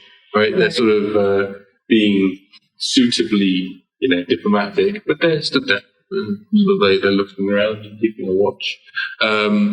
So the lad looks at the dwarf looks at the Hokkien and sort of says, Satat, I'm going to go and just do once around the cavern. One of you like to come with me? Yeah, Just for the sake of the appearance, if nothing else. no problem. Kaman, would you like to join him? Yes, of course. Mine also. And so you basically do a circuit around. And make very brief small talk. His name is Ilan. His name is Ilan. So brief small talk. Yeah, he tells you that Ilan's quite a common name, and there are dwarves in where he's from. He's sort of a dwarf, heavy beard. Make a perception check. Sure. In the meanwhile, Satat just sort of again, very simple, but polite conversation. 23. 23. So you notice his beard also is like it's sort of a nice, heavy, bushy dwarven beard, but also is embroidered with certain things that are similar, same thing but different to the ones in Curry's beard. I asked politely if there's a tradition or a practice of putting ornaments in the beard. Oh, yes. Indeed. They often represent one's clan, one's rank, one's family, one's marriage status, how children are, whether they are doing well at school or not. I mean, there's an entire language in these. You see, for example, Karim's storied beard is often the talk of many of us who keep beards this way. So his beard is famous. If I'm on time, I would be very honored if he could teach me more of this. Oh, and as you wander around, he just sort of just explains his own personal beard story to you. It is a bit like when you bump into one of those hipsters that is a bit too eager to talk to you about their artisanal, their beard trimming collection, their waxes, all that kind of stuff. He's not by any means awful. He's just, you realize after maybe a few minutes of this that perhaps you shouldn't have asked. No, but I do mention that he should really talk to Barra about this. Barra's a big fan of Oh, really? That is... because he cannot grow one, so he's very fascinated. It's sort of a visceral, by proxy. It's great interest in facial hair. Beardless. But very beard interested. Beard is really on the inside, I often say. So it is not... the outward facing is really just boasting. But I think Barra would be fascinated to talk about his I will absolutely do what I can to help that. I think that is... cultivate this. Yes, absolutely. Maybe Karim would... and I would not wish to embarrass Karim. He is, like I say, he's really... His beard is so immaculate. At this point, Barra has a really empty expression on his face. But that's because he's trying to send a message to the ambassador. Just saying, oh yeah, it's Barra here. Everything all right? You hear a moment, and then please pardon me for 1 second. Yes, Barra, everything is okay. Right, I appreciate you checking in. right, I'll keep doing it then. And it said very clear. It says, it is perfectly acceptable if you want to keep checking in. I'm letting the ambassador know that is what is happening. Oh, right, then it was nice hearing your voice. You've got a nice voice. Oh, I'll get back to work now. thank you. I appreciate All that. right, hey, fine. Anyway, Awkwardly, do we notice that you're talking to someone? With message, you have to speak into the thing. You have to speak. oh, So yeah, you're maybe mumbling. You can sub-vocalize, but you definitely. Anyway. I would say with your passives, 13. 13 and. If Kaman was there, he would definitely notice. I would say for Ki and Yrsa, every now and then you kind of see the I don't want to say this out loud just now, but I like your hair. There's no response. If and when Yrsa notices that she's... What did you do after I was yakking for 5 Barra, minutes? what are you doing? Oh, I'm just checking in on the ambassador, on the emissary. Look, I got that right. Okay, so I think she has a lot to focus on right No, now. but I'm checking to make sure she's okay. But she is, I'm sure she is. How do you know? Just let her do her job. In there. You know what you can do? You can ask them about their beards. At which point I return with Elan and say, Look at your beard. I think that Remarkable, I must say, Kaman. I did not even realize that the beard would have such an effect. yes, It is quite rare for people up top to have beards of this. I don't know, this magnificence, you know? My beard is a mere shadow of Karim's beard. All right, Karim's beard. come over. Right, I want to ask you. So, what's the significance of your beard? Like, I never asked you. Oh, my friend, I do not wish to go into stories of my own origin. Oh, no, I can, like, accompany you. No, honestly, please, it is not right. I am a humble janitor, and I am not particularly of any. Elan tells me that your beard carries great significance. Thanks. Oh, beards are a thing of meaning. And we would be so honored if you could share it with us. For example, Barra here has always wanted a beard, but does not have one externally. But internally, he has been cultivating it for years. Right. I think you are in fantastic hands with Jan here. Come on. I must come on. return back to All my right, I'm workshop. going to play you a song. Right, and if you like my song, you're going to tell me the significance. So, of it, right? no, it's not true there. So in fairness, Karim is very self-conscious about this. Right. And it basically turns around and kind of goes back to his shop and walks back to his shop. As he does so, you hear... Actually, can I get survival check from Yrsa Survival. and from God dang. 13. 13? Okay, it's good enough. What right? is with the 10, friend? It's good enough. You hear a really sort of obnoxious screeching sound, like as if you know that awful feeling when you like nails on like your slate kind of feeling, right? Okay. You hear like kind of like sound, and it's very short and sharp. But for a moment, you're like, but you definitely notice that. Like, and it's echoing around the echoes of the cabin and everything else, but you pick it up clearly, and it's coming from the southern cabin. Okay. Startled by the sound, I swear in Goblin, 西米兰叫! Sorry. Is something the matter? Did you hear that? There was like a screeching kind of sound coming from that direction. The south. The cell. Oh, that's where the fire things were. Oh, maybe we should check it out. I haven't killed anything today. There's a moment as well where the other two kind of like, set up, kind of like, sort of stand up, and they're looking around, looking at you, being excited and anxious. Right, as well. so, like, I heard this story from, like, one of the miners. There's, like, these farmer and farmer and twin names. These phone names. They're down that firing, they're down the tunnel, and maybe that's them. Wait, are the miners still around in the cabin? They're sort of, with the time that's passed and everything else, a couple of them have wandered off and, they're sort of spread around roughly though, yeah. Excuse me. You told my friend Barra about the ignorance in the South cabin. Do they make screechy sounds? No,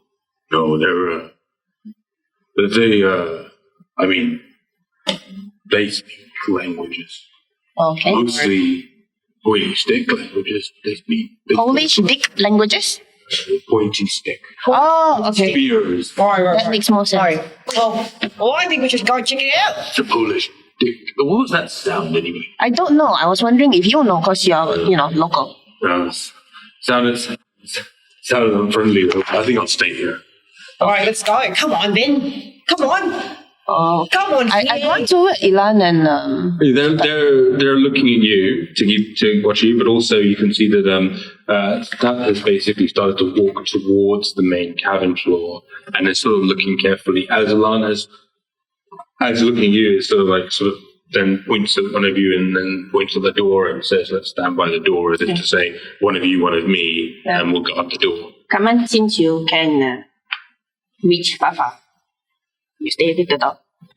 Okay, so the two of you kind of basically one side of the door, the other side of the door, and the rest of you kind of walk down onto the cabin floor, which is where sort of Ilan is. Sorry. No, I'm just going to follow them. That's it.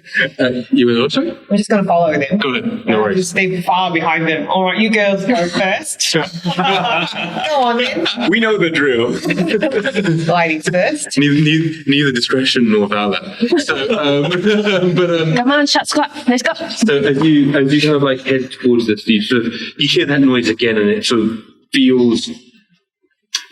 All of you hear it now, Dennis. Come on, you don't. Well, you do hear it, but you're unable to disentangle it. Whereas all of you can hear it much more clearly, and it's sort of again, it has that feeling of like nails on chalkboard, or like when a bird is sharpening its beak, or one of those little, cuttlefish things, right? Cuttlefish.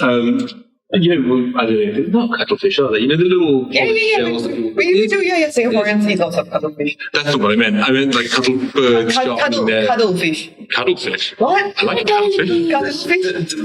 When they go into the shells and... Oh, what? What's that shell that often goes in like a bird's cage? Was it?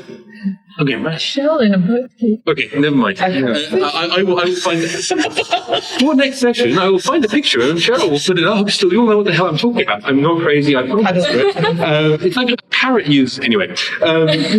Regardless, Really, none of us keep birds. yeah, no, I know, clearly. Let's go. But yeah, so you hear that kind of screeching noise again, and then a little bit after that, you hear a. And it's clearly from the southern tunnel. And you see, as you look a bit closer, you see a pair of deep, glowing red eyes. No, it's not good. And you kind of see where there's a screeching and creaking of metal again. As one of these large mine carts gets pushed to the side. There's a huge and heavy form made out of, hard to tell from this distance. And you can't quite see that. You can see that everybody here has gone into kind of like a mode, right? So it steps forward, and you see the head of what appears to be a bull or a cow or something like that, with a large curved horns, right? But then leads into a large, oversized, gigantic body. There's a large metal hoof kind of like tears a bit of the rail up with this awful screeching sound as it pulls the metal off the metal. As this mechanical thing bursts its way as it does that. I'd like you all to roll some initiative. Yes! Just check as we're rolling. How far away am I from the rest of the party? Yes. Currently, Try to decide which one. 10. Oh no! Okay, it's your turn. It's okay, I'm maybe even have a Yes. 18. I got the 10. Ooh. So just if you can do me a favour, Sheena, if you can collate everyone's initiative, I will work with Cheryl to get the battle map working. Okie dokie. Joe is 17. I got 15. 15. Mine's 8. Oh, 8. Kaman is 8. And I am 80. Yay. Yeah. And go first. Good thing. Oh, man. I knew I choose you correctly. Are we Not sure? the other one. You are 10. Well, it's good. It's consistent. Yeah, and consistently average, right? Like, You have like 19 other numbers. You know, just say. on the session where I wrote D20s 12 times? And none of them came out above 6. Yeah, we've had days like those. Just like, not in my whole, I thought it would be impossible. But 12 D20 rolls. None of That's them when above you 6. go to the place of worship of your choice and Yeah. bring the dice with you. I'm going gambling, God. Can you help me? Like gambling, please. I get I just don't want to die. Right. Thank you. So, Yeah, man, tempted. Bring to the temples we'll for do in a around second. We'll get a map up here. Anyway, so don't forget, all of you guys are inspired. Hey, yes. Using my beautiful song. It's called Under the Surface. Under the surface. Under the Surface. It's 9 10 hit points? 9, yeah. Yeah. 9. Consistent 9 all the time. Yes. The difference between 10. Oh, so 10 hit points always Well, gets hey, off. look at that. Oh, cool. Okay. Oh, wow. Alright. There we go. So some You perspective. can't, when you heal, Alright, you can't so, heal 10 hit points. Just to kind of give a bit. Ooh, everything moved at once. Such movement. Oh, hungry. So exciting. Right, yeah. I guess those are the cards. That's an interesting one. That's your thing.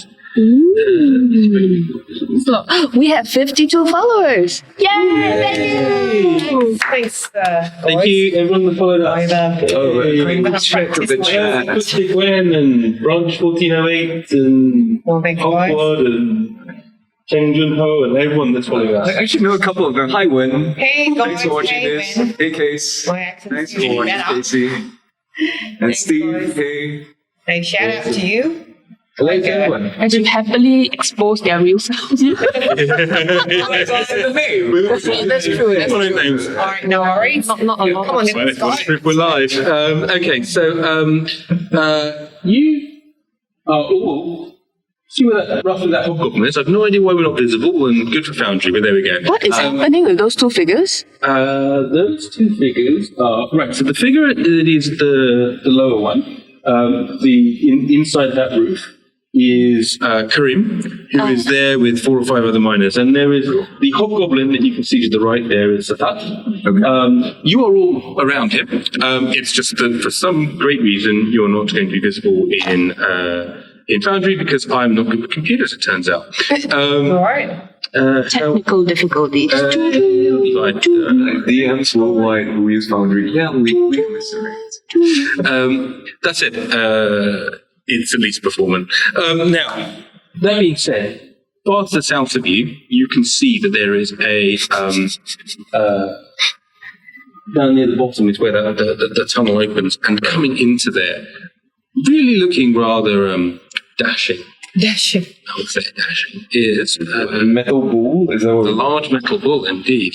Metal bull. So, can I get your orders of initiative? Yes, we have Yrsa first at 18, Okay. then Joe at 17, Okay. Kie at 15, and Kaman at 8. Barra at 17, Kate 15, Yeah. Ron at 8. And I am liking that suggestion, rage and charges. Yeah, hey, good one. Right, let's go. Right. Okay, Sheena. Oh, you're 100% the way to go. Okay, so, and then I'm going to ask you guys to keep track of the fact that Ilan is on 9, Mm-hmm. and Port Satat rolled a 3, Oh. which puts him on 6. So, Guys, ceremonial guards. um, Not much use.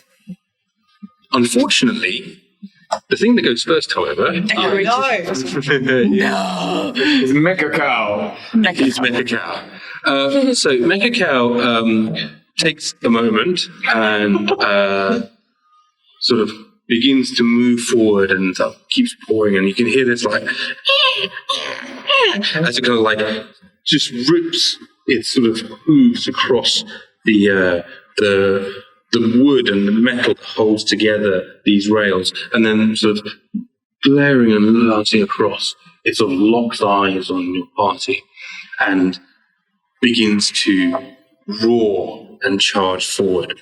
So it will charge about to where, hang on, and this is hopefully a magical moment where,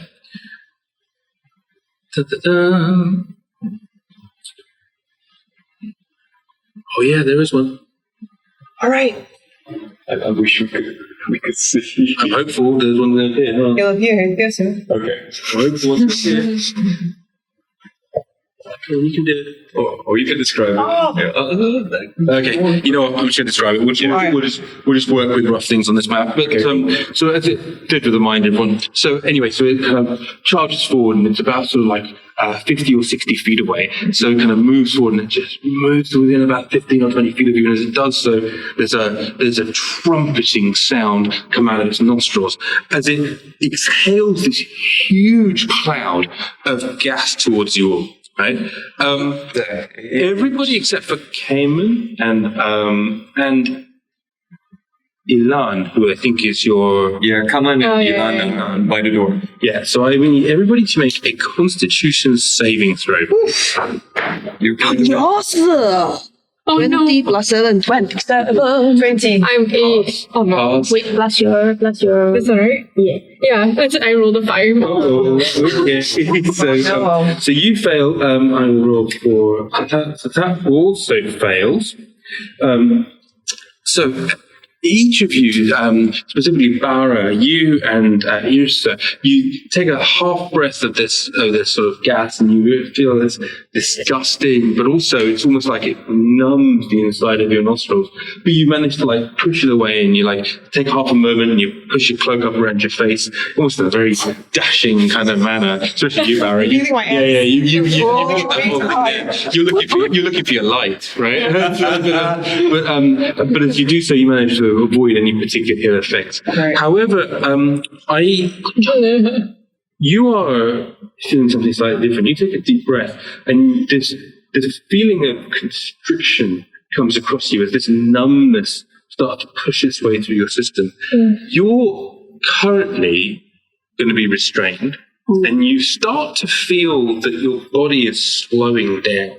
And as you look, and as the rest of you look, especially, I think, Kaman, it's horrifying because you can see it from the distance you're at. Maybe the rest of you can also notice it. You see her skin start to like speckle and mottle with grey as you begin the process of petrifying. Oh, shit. No.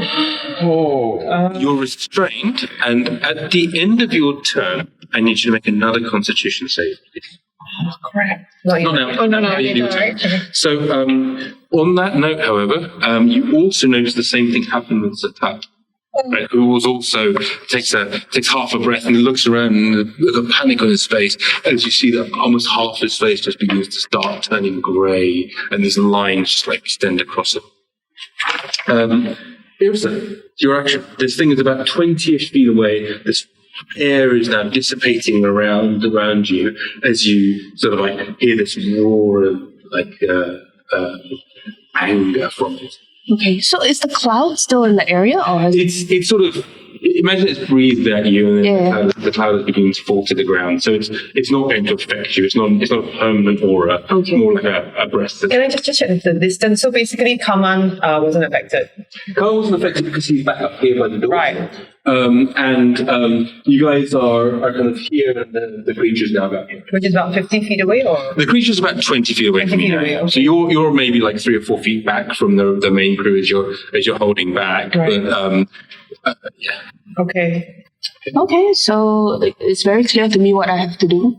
Rage and charge! Thanks for coming. Rage and charge. Given that we heard all the noise coming in, my battle axe and my shield are already in hand. Mm-hmm. I look down, I harness the anger that is within me, and I let it fill me to my very ends of my being. I look up at the creature, pick on somebody, you're on size, and then start running towards it. Yes, I know it's small. Okay, so you screech and you bring stuff together and you charge straight towards this thing. So yeah, you're raging. Go ahead. Okay. How large is the creature? So it's almost the size of the tunnel it came through. As you look through it, you see one of the reasons maybe that screeching sound, some of it, was from it clawing up the bottom, but some of it was also from it clawing across the top. Right? You see there that actually on its back, there are a couple of those light fittings. Okay. Oh, wow. Wow. I will try my best to angle myself in such a way that I'm facing most of the people so that it's facing away from them. Mm-hmm. Yeah, Okay. I'm going to try to... Facing, so yeah, I see you're trying to turn it. You can certainly try. So you're going to move along to one side of it. Yeah. See if you can get its attention. Go And ahead. I'm going to give a good hard whack with my metal axe. I'm going to recklessly do so. Cool. Barra, you're up next. So Oh, yeah. What do you do when you roll with advantage, but then both of them are 4? What is this? So yeah, I'm gonna say that I miss because it's only a 9. Okay. I think that's a miss, I'm afraid. Yeah, but I'm recklessly attacking and then trying to present myself as the most tasty target. Yeah, it's sort of as you do so, but part of the reason why is because you sort of swing your battle axe at this creature and you're expecting it to find a spot and to behave in some ways like a regular kind of like large bull, right? So you're trying to hit for the joints, the corners, anywhere that you would strike a bull. This, as you clang your battle axe off it, you realize this thing is metal superstructure, right? It's like striking a wall made of steel, right? As it glances off. Barra, it's your turn. So I see my leader not really being able to make any impact on it. And I say, "Oi, come on then, you stupid bull. Look this way." And I shout and I whisper this golden melody. Hunger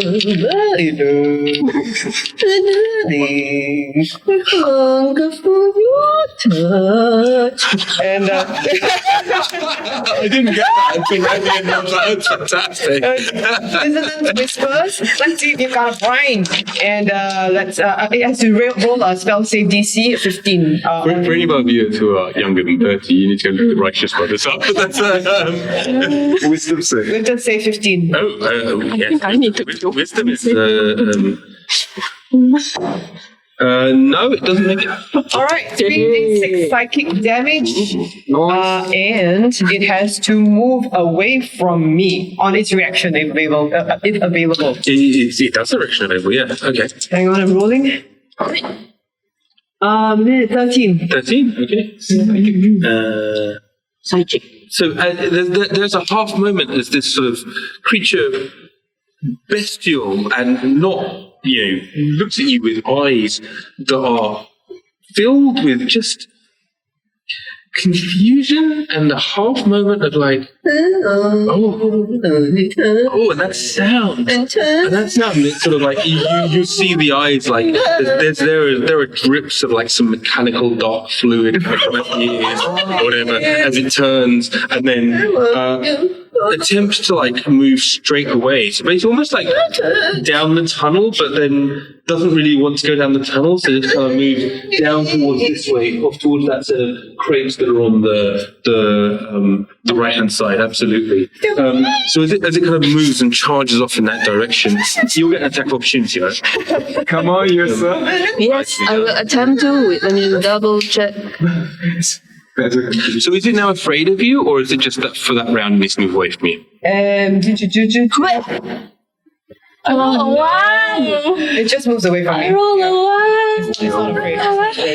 So as you do so, you fling your axe at it on this reaction that just like passes by you, and your axe gets stuck God damn it. between two of the plates and gets ripped out of your hand. Oh no! Fudge! That's from my father, God damn it. It's not too far away. It's like 15, 20 feet away from you now. You could definitely get there and pull your axe back out again, but it may take you some effort to get the axe back. Sure. That's what my father. As we go to Kate, you. Oh, I'm still reckless. Oh, you're still reckless. Some It's a fair point. Maybe Wait, what? The other one's a 15. So 20. that's a hit. I hit. I take it back. Your axe is not sandwiched or Thank anything you, like it. Cheryl, the helping. Oh, the shovels. So this would be 9 damage. 9. Okay. So then that absolutely you quite the opposite of getting it jammed. You actually managed to get your axe and wedge it in between some of the cracks and use that force to be able to like really push it a little bit out. And you hear this like bang sound inside as maybe it's a spring or something. Then it goes and your axe screeches on the way out. That's a solid hit. It looks a little pissed at you. Okay, so to move that range from you. Wait, I have Sentinel. So when I hit something with my opportunity, then it stops. Ooh, that's an interesting question. So how does that Wow. work? So I push it away when it stops. Yeah, so basically, the way I'm going to rule this is it's turned its arse to you guys, right? And as it's done so, has begun to move away, you've wedged your battle axe into the side and it's kind of like, and it's not been able to move too much further and just like paws and looks at you with a mean stare out the side of its eyes. So it's basically it's now facing towards those crates, but it hasn't actually moved, and you guys are behind it. As we then come to Kie, you are restrained at the moment, and you just have to get to roll that dice. You can do it. Wait. She's got like funky shit that she can do. Actually, She can. do funky shit. Yeah, she can misty step. But I'm restrained, no. Restrain. She can Your misty step. movement is gone, but She can misty step. Oh. But I roll you don't need to. 20. Well, if you roll the 20 on a restraint, then Yeah. So it's not like restrained. She needs Constitution save. There's a concept. Yeah. Yep. So 20. So you manage to take a moment and you focus and you just like find deep inside of you, you're calm, your heart is beating as you see this, like as you feel your flesh is turning to stone. But you like take a moment and you search through yourself and you align, the parts within you that you were told repeatedly again and again in all this practice of just search for the hero inside yourself. Right? It's like, My inner beard. I found it. but all jokes aside, and you find your inner meridians and you find your sort of down to Dantian, and then you push your spiritual energy back into your flesh and you revitalize these sort of like dark and stony parts back into the flesh of the body, and you purify yourself, and as you do, this dark slick of disgusting dirt just falls off your hand and you flick away from yourself.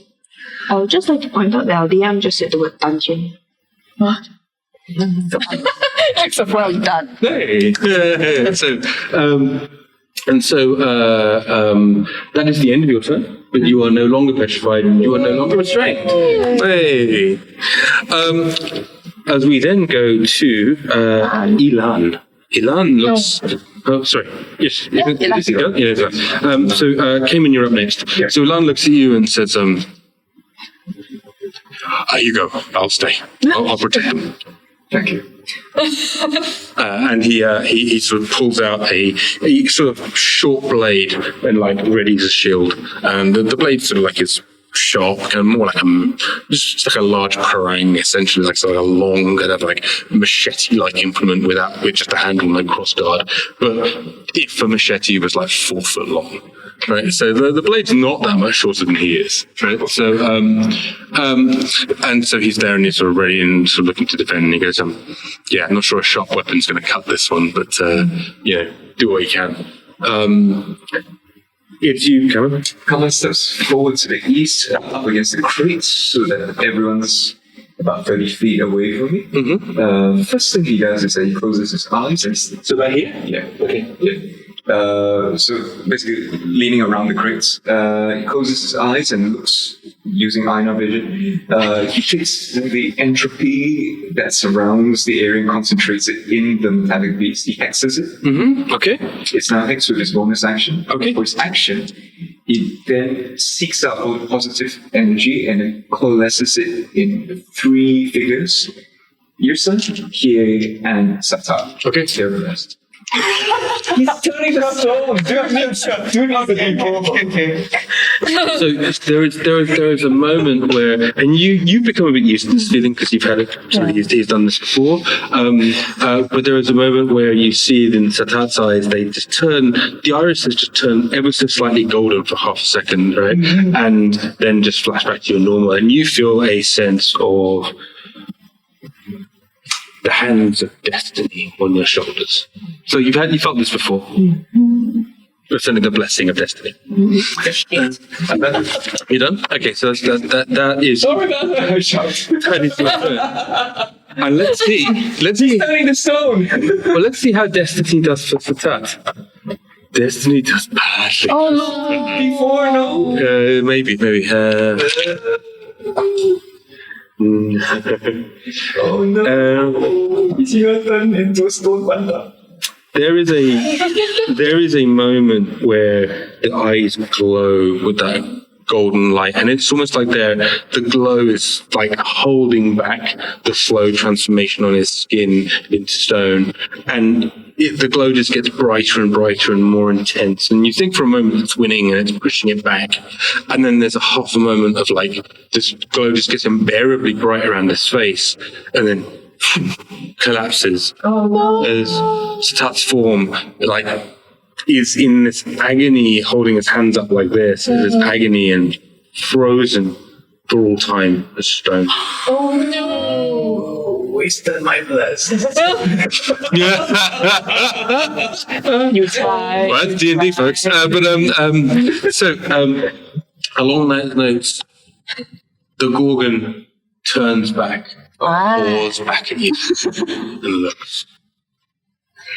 No. So angry. Doesn't get as far as that. Okay. And as he kind of looks at pawing, and then begins just charging straight back at Satat in this broken, this very statuesque form, looking to Smash it. Wait.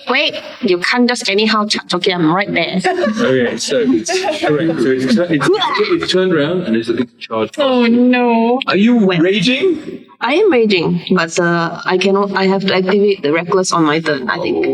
Right? Yes. Question actually. Reckless. When you make the first attack on your turn, Yeah, and then until when? and it's for during this turn. So until your next round? Yeah, I Because guess. it's not your next turn yet. So in theory, Reckless would still be in effect. But if you use your reaction, no, it doesn't use your reaction. I used you my have. reaction last turn. Your reaction resets at the beginning of your turn. Oh, okay, So no yes, you problem. wouldn't be able to say No fair, problem. unfortunately. So let's Goodbye, see. So it is going to attempt to make a trampling charge straight towards Satat. So as it sort of moves. Basically, it was 15 feet beyond you, right? Except it didn't, because it didn't get to move. So it's sort of facing away. Now it's turned back and just kind of boosts itself straight at what's attacked. It's. It's as bad as you think it would be. As poor Satat gets knocked onto the floor in his stone form, and the Gorgon just slams with its hooves attacks.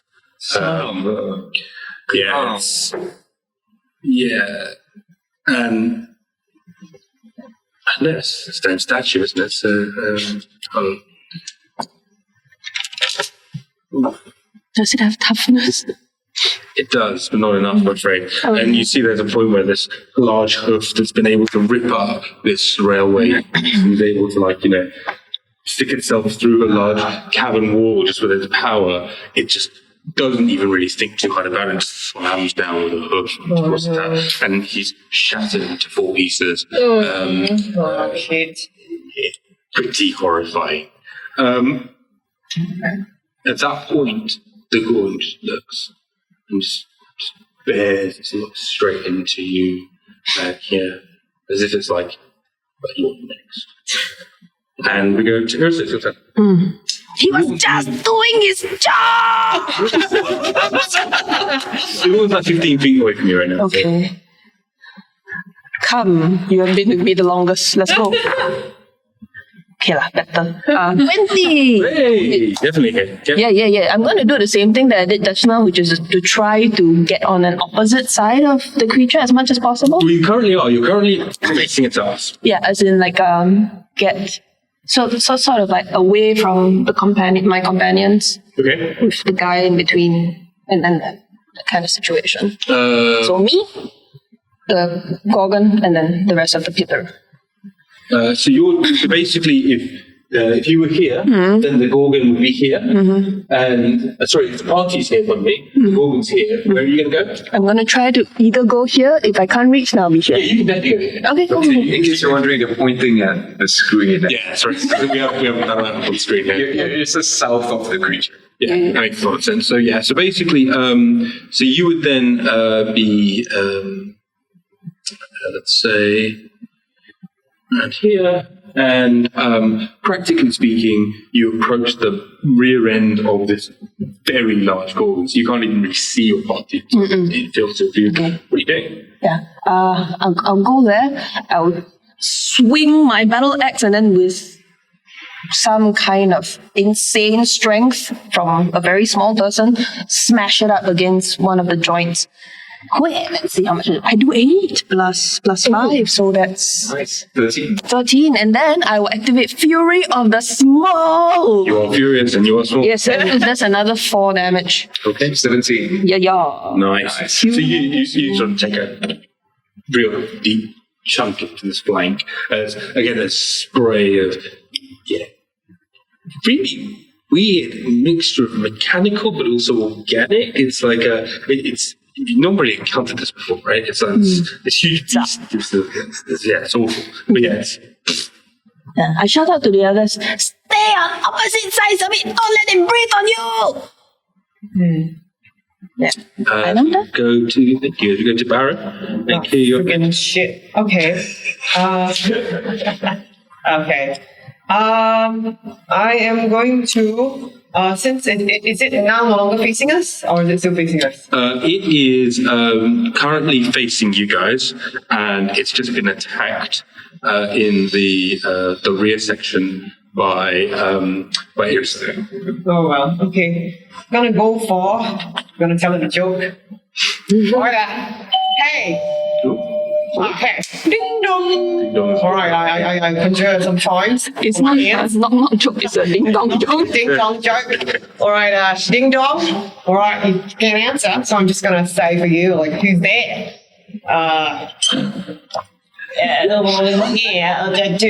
Interrupting chicken and interrupting cow. No, you have to. All right, I'll interrupt myself. All right, no. You go, move! All right, never mind. Well, that was funny, wasn't it? Come on, laugh a little bit. I'll show serious laughter. What's my save? You got to save against 15 and wisdom. But you're hexed against wisdom.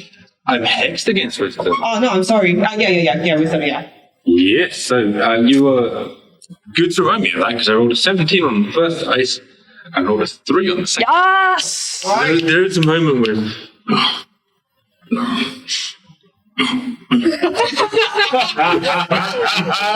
it was a good one.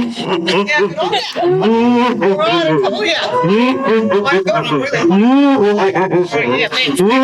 As it sort of its back spasms and sort of just the strangest sort of grinding gears of metal cow noise just kind of turns into this, sort of forced laugh as it, I believe it falls prone at this point. Yeah, it does fall. Yeah, as it sort of like, it sort of slams onto the ground. You hear like 2 or 3 tons worth of like, and like metal, and it's just like, this laughs for a minute Right. for the round, right? Right. It's just until the end of the next round, or is it No, gets it's the keep same? saving when it's turned. Every time it takes damage. All right, now I'm up This to has my never bonus happened action. before, and I've never been unhappy about it before. Right now, for my bonus action, I'm gonna sing a song. I'm going to sing a song to inspire my friend who's going next to. You're going next to Pierre. All right. All right. Pierre, you're a rock star. Go on, hit that ball and get paid. Yeah, you're a rock star. We're from the party. Yeah, I can't really rhyme, but maybe I'll do better next time. Yeah. Come on, make you feel better, I hope. Smash it in the mouth, go on. Do that. Wow. Yeah, body inspiration. So you can have And with the new tab No, you get an the additional body inspiration, I think you can add it to damage and attack. So it's been buffed to almost useful. To almost use.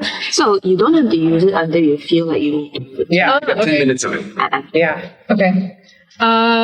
Just now when Barra did her singing and I'm then a you said boy. it bled. I'm a like- boy. Oh, sorry. When Barra did his singing, and then the machine it bled like the black mechanical fluid. Where is it flowing from? Well, that was a D's. Sorry,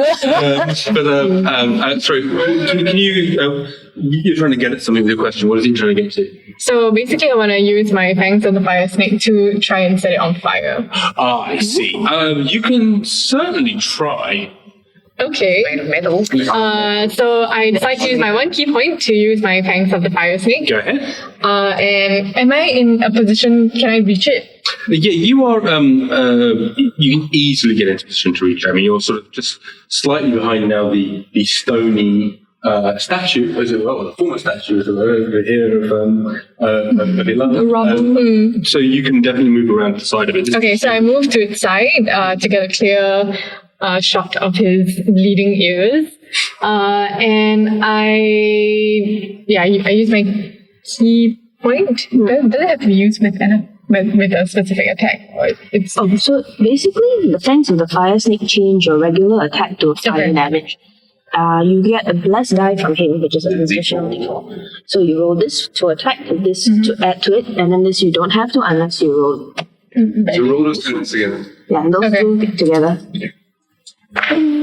Oh, nice. 4, 15. There's 19 over there, plus your unarmed strike. which is- 7. Yeah. So 15 plus 7. Oh, definitely- yeah, okay. 26 fire damage. 26. I'm sorry. 26 attack. And then You'll see an advantage because things out on the floor restrained, right? Yeah, if you want to roll again, you can. Yeah. Roll another. So you roll another Does get to 20. save again, I think, when it gets. That's just in case you Yes. get. no. Wait, exactly. No, but okay, then damage is You roll, 9. you roll this, 1d4, you roll that. Yep. Yes.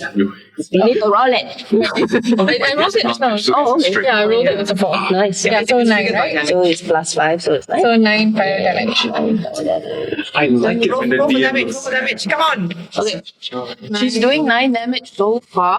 Okay. And then I also have an extra 1d10 fire damage. Okay, so if you spend one more key point when it Ah. hits, you can do more damage if you want to. Okay, maybe not. I'll see what happens first. If you want, you can add your bardic now. It's up to you. Which gives you But it's quite high already, right? Definitely use the bardic. Okay. Like otherwise you'll forget about it, and then you won't use it. And Okay. I'd like to point out the the entire internet. We just use bardic inspiration. So 15 damage. 15 damage after rolling 6 of bardic inspiration. That's awesome. Do you want to add your fire damage? No. D10? But we don't know it's Yeah, I will. I have You have two options here. Yeah, you have two options here. So number one is because you've already activated Fangs of the Fire, you're doing fire damage. You can use your another key point to flurry of blows. So you do 2 more hits. Or you can choose to use that key point For to the do extra 1d10. It's up to you. I will use my 1 key point for an extra 1d10. Alright, roll it. Go ahead. Do you think? 10 is this one? No, not this one. Yeah, that one works. 7. Okay, it's nice. Oh, it's good amount there. I mean, it's fine. It's looking dented. Right. Like dented. It also, there's a moment where as you slam your fist into its face and you slam it again, your fists almost like catch fire as they're doing so. They're moving so fast in the air, you channel this bit of power into it. And it's slam, and sort of you punch it in the face and you punch it in the ear, and then you almost like form your fingers into like this position as you then launch forward from your hands, you all see this little ghostly form of a snake strikes out of the movement and slams into this thing behind the back of its ear, and there's this creak of metal as the fangs bite in, and then it returns back to you as you stand there and just take a moment of peace, just looking completely badass. I look at Kaman and I think he goes. Yeah. There's a half a heartbeat where this thing is and it's like as you're pummeling it, it's like its laughter just like stops for just a moment, and then it just kind of goes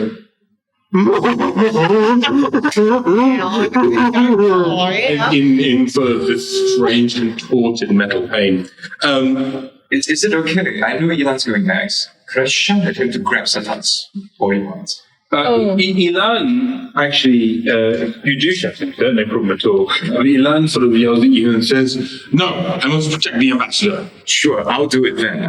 It's incapacitated, so I rush it. I use my action to grab the 4 parts of Satan's broken form. Okay. Pull them back to So about that. So, you know when the thing took the Tashas? Oh no! And the 3 tons of this huge railway-sized beast slammed to the floor. No. Yeah, this is... We're gonna need a broom. Okay, got it. My bad. Sorry. Vacuum. Sorry. Thank you. Just Eldritch. I get some distance from it as per Yrsa's instructions. Yep. So I'm moving diagonally away from it. Okay, up towards where the carts were and the right hand side. Northwest. Gotcha, yeah, no problem. Yeah, and just back the hell away from it. And there's a red dot that appears on its face and then explodes. Okay, roll. Eldritch Blast. 10. Oh, it's incapacitated. No, then yes, I get disadvantage. You get disadvantage, unfortunately, I missed. from Yeah. the distance. Yeah, so you missed. No worries. You take a moment, try and focus on the dot. You just can't get you can't lock it on. Yeah. Right, as always, thoughts. You stop. You need a lot. So the creature will get an attempt to save at the end of its turn, right? To take any more damage, or is it? If it hasn't taken damage, it doesn't save. At the end of each of its turns. End of its turn. So it's now its turn, and it's This one doesn't have advantage, that's a disadvantage. Disadvantage. That is a Yeah, it was a good joke, yeah? Come I'd on. just like to point out to everyone at home, this is my natural fucking one face. Cow. Interrupting cow. Come on, it was a good joke. Yeah, come on. I'm a really good Okay, I'm joke. running to Reddit and Natasha's. Okay, as we then go to Yrsa. Okay, you see that the staring at the car with some kind of what the heck is going on face. I do not attack recklessly anymore because it's already giving me advantage. I will attempt to beat it. I will. Oh wait, I have bless. I have bless. Rest. Ayo. Bless. Oh, okay. 13 plus 5. 18. 18 is a hit. Yes. Okay, I take advantage of the fact that it's giggling its head off and smash it in one of You the... rolled that with advantage, yeah? Yeah. Okay. It was a sad roll. So this is... no, not 7. 9. 9 damage. 9. Yes. You get to save, that's a straight roll for you then. Kadang. Straight roll. Because that takes it down. Yeah, No, nice. So because it takes it. And in fact, that blow across its head resounds like as it takes there's a moment where it's like and it sort of like shakes off the effects of Tasha's. I'm sorry, I broke it. That's not good. It misses turn. Yeah. Anything else you'd like to do, or that's your turn? No, that's it. I shout insults at his mother. Do it. You want to hear them. Get me down here! Oh wait, that's his brother. Yeah, I shout insults at his brother. Generic family and stuff. Yeah. Fair enough, I get you. As we then come down to Barra, it's you. Is there somewhere when I can, if I can wave it, is my leader, whose name I'm Yrsa. Is there someone I can push that will not push Yrsa as well if I'm underway? This thing is huge, Right. So you can absolutely move to some side of it, Right. It's not restrained right now. It's not Natasha's effect, but Right. it's not its turn yet. So you can absolutely move in a way that you can not affect anybody but this thing. Okay, then that is what I will do. I will move and I will thunder wave it away. I will thunder wave it away from everybody. Into the room, right? So okay. Yeah, I mean not towards the protected office, Yes. but like somewhere else. Con save 15. The Con concept. save 15, yeah. Oh shit, there's a con. Frick. Let's do that. Roll 2d8. It just passes that. Oh crap. Well, you still take half damage, but unfortunately I'm now next to you because Thunderwave emerges from me. You make it sound like it's like very Well, you big take fart. 7 damage. 7 damage. Okay. Yeah. You take this moment to get up to it, and you sort of really kind of focus into like your heroicness. And I make sure to reveal my abs. So it doesn't seem to be too They're still lit. My abs are still lit. and you let rip this incredible sort of Oh, yeah. That's called stage presence, friends. your stage presence is unleashed. There we go. Deal with your 6 way. And it almost like there's a sound of almost like a really heavy bell. It's like it sort of resonates for a moment. Freaking And as it hell. resonates, it's clearly like you can see bits of it start to crack and causes some damage. Ooh. But it doesn't really move in Oh, crap. such a dense and heavy. Well, I'm right next to it now, so gaze. little help here. Mickey, I'm gonna sing you another song. Oh well, you know what? No, I'm gonna sing. I'm gonna sing my good friend. Oh no, don't you want to be sung to? Fine. I think you should sing to yourself. Freaking Philistines. Oh no, I want to sing to Kie, so she can kill it. All right, Kie. All right. Let me just a moment of thought here. Okay. Okay. Kie, Kie, little star, you are right next to where I are. Perhaps you can kill this bull, otherwise you'll make me look like a fool. Kie, Kie, little star, come on, you are not subpar. There we go! Oh, I'm sorry, that was the best I could think of at the moment. Go on then, kill that bull! Okay, so I decide to attack its joints. And I also want to use my 1 key point to do flurry of blows. Okay, so first you attack. No. Go to attack. Roll to hit So- first. Yeah. With the default. And we do a with the D4 D4. less. Nice. 17 plus. So 17 plus That's it. 7. Yeah, 34. Okay. Do that. And then the damage for this one was 4. No, you roll your d4 again. Oh, again. This is for damage. Yeah, there you go. 3. 3 plus 5. Is 8. 8 damage. And Nice. then I get another And jump. she flurries. Yeah. It's looking Bonus pretty, extra. pretty beat up. Yeah. So And if you want, you can use your body body at any point. this. The bless is for all my attacks, right? Yeah. 19 That's it. And yeah. with the damage 3. No, the damage you always have to roll again. Oh, That one is your bless die. okay. Roll the damage. No, Oh, sorry. Don't forget Two. your bardic if you want to use your bardic. Yes, I do. plus this. 2 plus 5, 7. And roll a body. And my 6 Oh, nice. Total of? Oh, no, it's plus 13? 7 plus Yeah, bad math over here. 2 plus 6 or 7, 13. and then plus plus 6. 6 or 7 plus 6. no, then plus Culture. 5. Finally putting to bed the myth that Asians are going to. 12 plus 18. 18. 7 plus Sorry, you're just saying no, that. no, You no. said 12, 18, 7, 5. Okay, so that's 2 plus 5, 7. 7 plus 6 plus- is. 13. There you go, 6. Anyway, 13. Final answer. Yeah. Then the second flurry. Second hit. Wait, so we haven't added the I second thought that was the second was one. the first that was, flurry. oh, okay. That was the damage from the first flurry of blows. Uh-huh. You get second flurry. Yeah, so you get 1 plus that. Again, yeah. Yeah. So you roll with that and this. Okay. There you go. There we have 12 plus 7. 7's a hit. Okay, that's a hit. And then 3. No, roll that again. Oh, That I gives do. damage. No. There you go. 4 plus 5, so 9. Yep. Okay. So the reason why you've been rolling an additional d4 is because Ed gave you a bless. Right. Okay, so then the this first adds one to your is attack. So I'll constantly answer your attack. But how many is that? So that's 22 damage, is it? That is 13 plus 9, yeah. 22. 22, yeah. Die. So it is. You punch it, pummel it, you punch it, pummel it. There is a moment of light that glows out of its eyes, bursts, and you see this glyph appear on its forehead, and it's like this reddish orange kind of inscription, and it burns brighter and brighter and brighter. And as it does so, there's a brief glare as it turns almost like a brilliant white.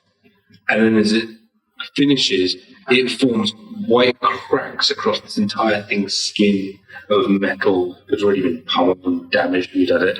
And then it implodes. And there's a moment where I think everybody, I'd like you to all make a constitution save. Oh, no. Strong. I have a 22. D4 for the con save. 22 is fine then, don't worry about it. Yeah, but Oh, 16. 16? so I'm 25. 26, sorry, 22 plus 4. 17? 17? 21. 21. So you're fine. So you would just basically get the effect of like this brilliant white flash across your eyes. And you know that feeling about when you get bright light in your eyes and you're left with after image? You're left with this. I used to watch in my face. Yeah. So. Fair. So us mere mortals, darling, we have to deal with it the other way. But yeah, you have this after image of this glowing sigil in your eyes for like a few seconds, as this thing just explodes in this this burst of light and dust, and it just kind of scatters around the room. And the momentary silence exists as you kind of look around and you check for everybody, and you see the shattered statue remains of poor. Sorry about that. Oh, sorry, pal. Sorry. And as you turn, you look back towards the meeting room. You see Alan step through the door, his armor cut open as he staggers and he falls to one knee and he says, "The ambassador. They've taken the ambassador. It was a distraction." As he pitches his face forward into the mud. You're a sucky god. And that's where we'll end today's episode. What? Fuck's sake. Wait. Just before we go, hello, Kenani. Thank you for the follow.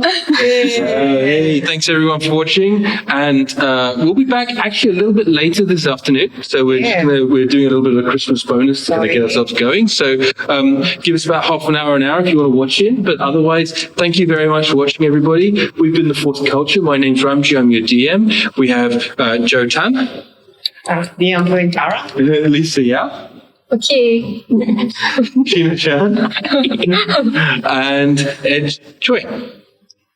Okay, thanks very much. And last but never least, Cheryl. This stuff will be possible. Thank you all very much, everybody. We're the Fourth Culture. We promise it's not D&D Mulan, and we'll see you next time.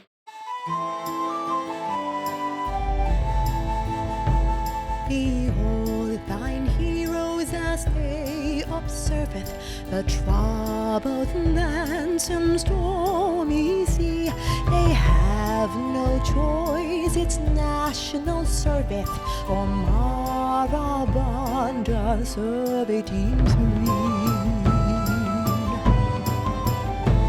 A goblin captain, sea elven cleric, one small and green, one tall and blue, stoned halfling monk and bard who dedicates its campaign anthem to you.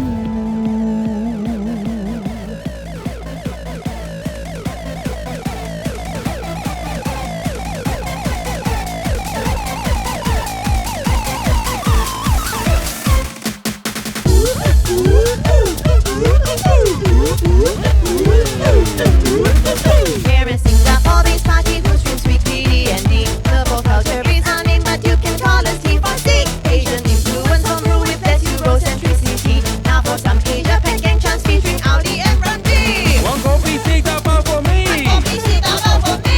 Oi, oi, oi. Oi, oi, oi. 新赛了，艾伦来了。新赛了，艾伦来了。Dragon power.